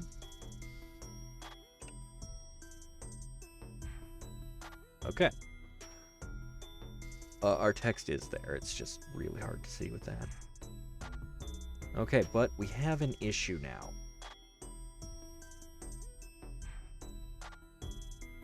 Our footer block is way the heck up here. What is going on?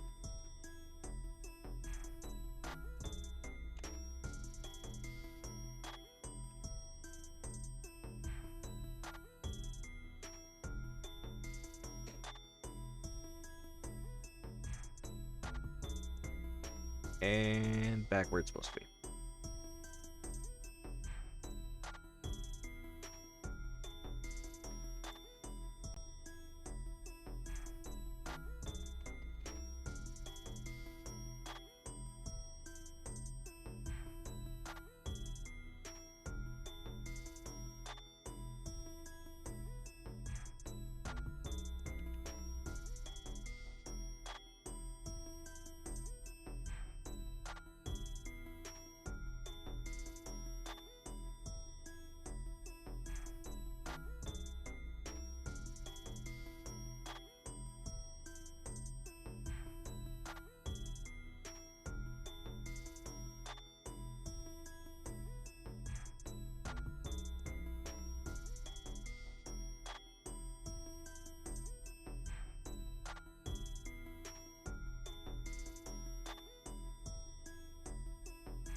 Wanted it to do that in the other thing, not in the nav bar.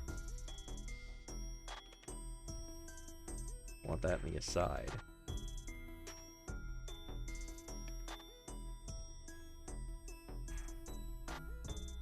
There we go.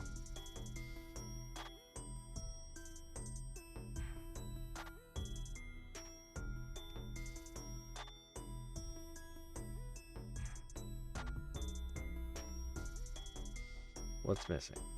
What do we break? Why does it break?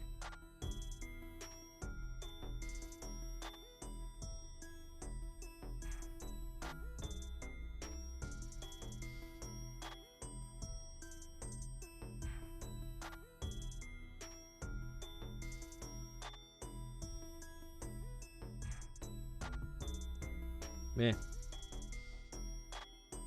It probably doesn't like that I've commented these out.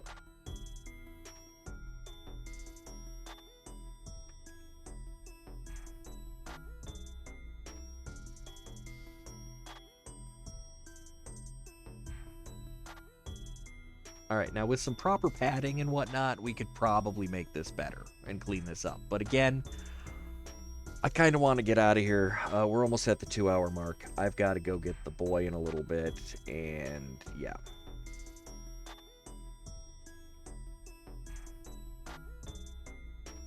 So what have I done here? Besides break everything.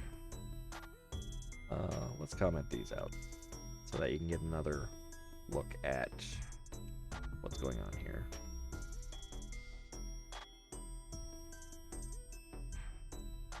Alright, so I've added a bit of a secondary navigation.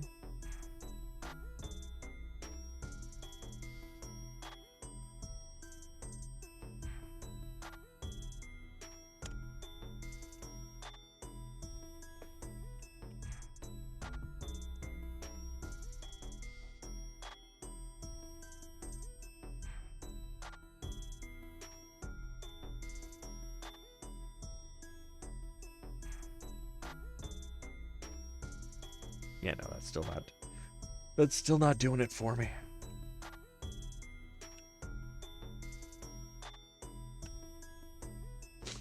All right, so let's see. Our first one, container 320. So this would be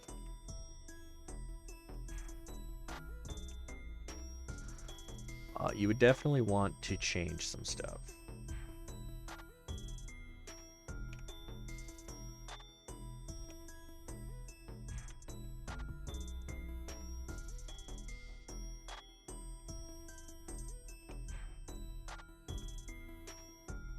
And I'll show you how we're gonna do that next time.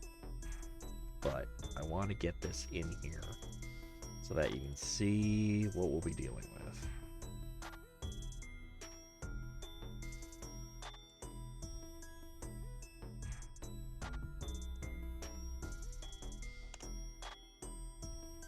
Where'd my float left go?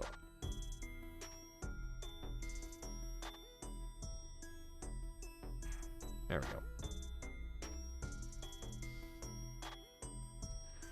Alright, so at our smallest size, that's not terrible. I mean, it's not the best, because our side is taking up the entire darn thing. But, I mean, what we're trying to do here is essentially this, where we have another gutter here, and we're pushing all of our content over to the side to accommodate this space. And that's what's going on here. Okay? We've got the content here. This gutter contains, or retains for the entire length of the thing.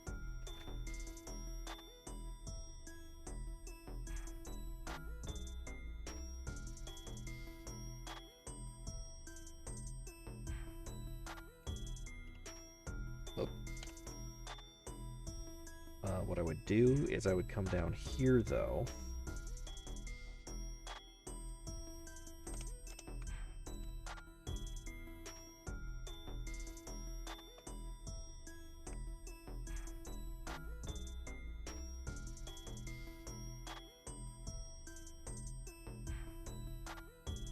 And let's see here. Is that 160? Let's see, 560? I'm trying to do math. I'm not great at math. Yeah, see? Similar. And then we come down here, and one more time.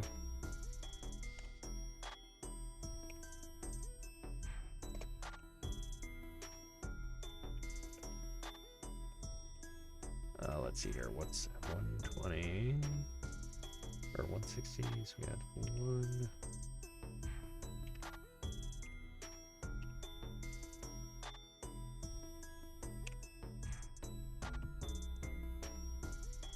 if I've done my math right.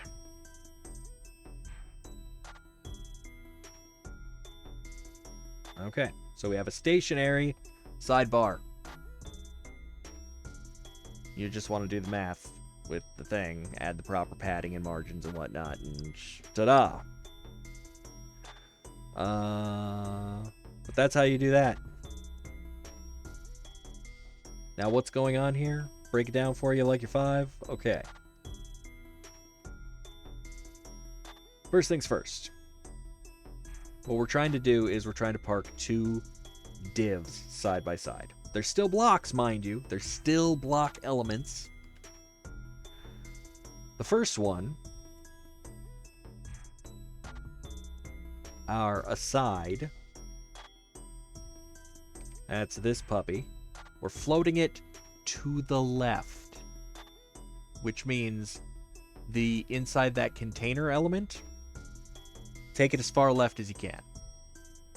This element. Now, naturally, what it's going to want to do is all of the other elements inside the container are going to want to flow around it. What we've done is made only one other element inside of that container element, and that's the main, and that houses all of the others. The sections are in main. So we've got 2 elements, one floated to the left, and the main is also floated left, but that just parks it right alongside of our aside element, because it's in order. They go in order. If we wanted to switch these, we would just go into our index, HTML, grab this element, and drag it beneath our main. And it would put it to the other side of our main. And our bar would be on the other side. That's all that would do. But this is a box. This is a box. They're not the same size box, but they're taking up the same space within a bigger container. They have to share the space. All right, and the way that they work, because main is the full height of that box and floating right up alongside as far to the left as it can go, but given that there's already an aside there, that's how we get this effect.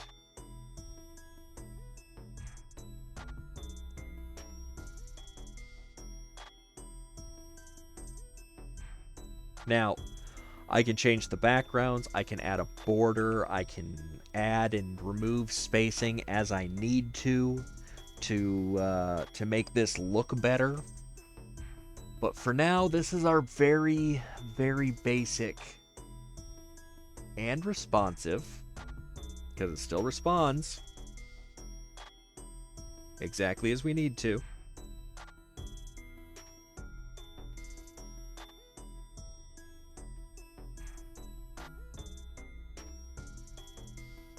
And it all behaves exactly as we expect it to. This is what's at the heart of responsive web development. And as you can see, it hasn't gotten overly complicated here. By keeping it simple, by just keeping in mind all of our divs act as a box. And when we nestle one div inside of another, we're taking one box and putting it inside of another box. The outer box will grow to accommodate the full size of the box inside. But it'll only grow to the rules we dictate. So like when we say width, it'll only get that wide. That's it. That's all the wider it's going to get. The reason we split aside and main the way we do is because we don't want to be pushing out the sides of our container. So we're doing the math there. We're trying to keep, trying to keep things contained.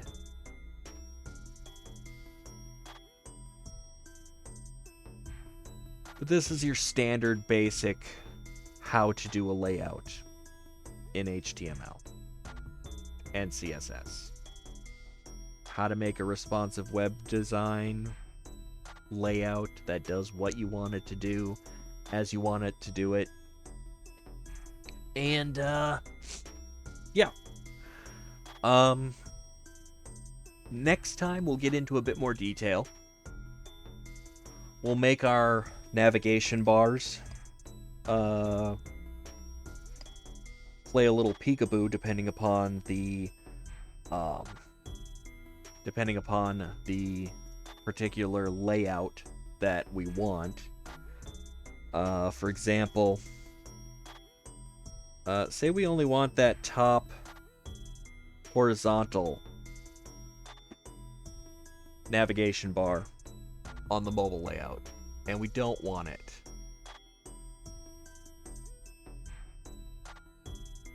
We don't want this aside on the mobile. We just want that top one. That would honestly make this look a lot better, because our text wouldn't all be squished. We'd still have the navigation.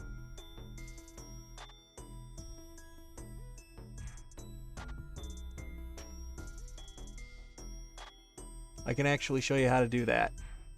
And I'll show you how to do that next time. We're hitting our limit here, so I don't have a lot of time to get into anything more. But this should be a pretty good start. For some reason our sticky though still doesn't quite work. I don't know why. I'm gonna have to look into that. Because there's supposed to be, when you start scrolling down, this is supposed to stay at the top and just be at the top. But apparently it's not working. I don't know. Probably did it wrong. Anyway, hope you've enjoyed. Tomorrow, Super Metroid. Friday, Legend of Zelda Breath of the Wild. I'm probably taking Saturday off. I've been running myself kind of exhausted lately, I've noticed. So I'm probably gonna postpone public domain horror movie watching again until, I don't know. I'll probably just do that as a seasonal thing.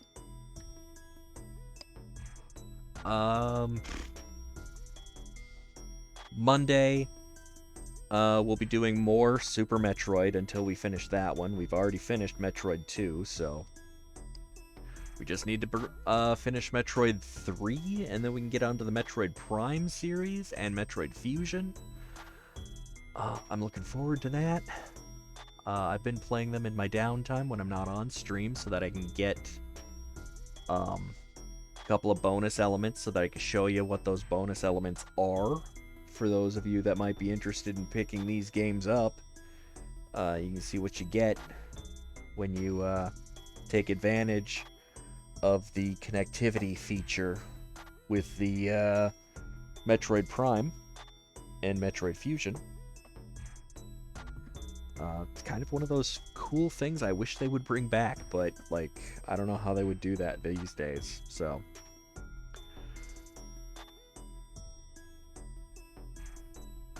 Trying to think what else there is to talk about. Tuesday will be another podcast.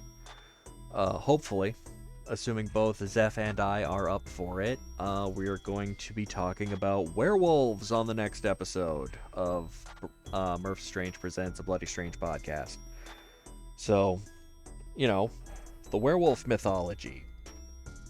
We're going to look at some modern theories into where this comes from, how it's developed, etc. Then back to Wednesday, we'll be back to this. Hopefully finishing up our layout, how to do stuff kind of thing. And also, hopefully, starting our look at JavaScript. Because I'm really eager to get into JavaScript with y'all. That's where the real fun starts for web development. I mean, don't get me wrong, this whole making web pages, designing layouts, blah, blah, blah, blah, blah. Fun, sure. But the real fun, for me, where it really gets interesting, I gotta say, it's definitely the JavaScript, guys. There's gonna be a moment where you're not gonna understand how any of this is happening or working, and if you've attempted JavaScript before, you've probably read or heard about the aha moment, where it just kind of clicks and makes sense, and suddenly it's like, oh, well, duh. Okay, now I get it. We're gonna try to circumvent your aha moment and just make it so that you can understand this. Just boom, fresh out the gate, no hesitation, no, no banging your head against the wall for a bajillion years before it finally clicks. You just get it. Hopefully. No promises, but we're going to try to keep it simple and just try to make it work out for y'all. Anyway, that's my time for today. Hope this has been informative for some of y'all. If it hasn't, feel free to jump into my Discord server. Link will be in the end credits here. It's also in my About Me on my Twitch channel and various other places. I don't go out of my way to hide it. You can find it. And if you need to find it, go ahead and join me. Ask your questions. I'll be happy to answer them. Until next time, though, have yourselves a great one.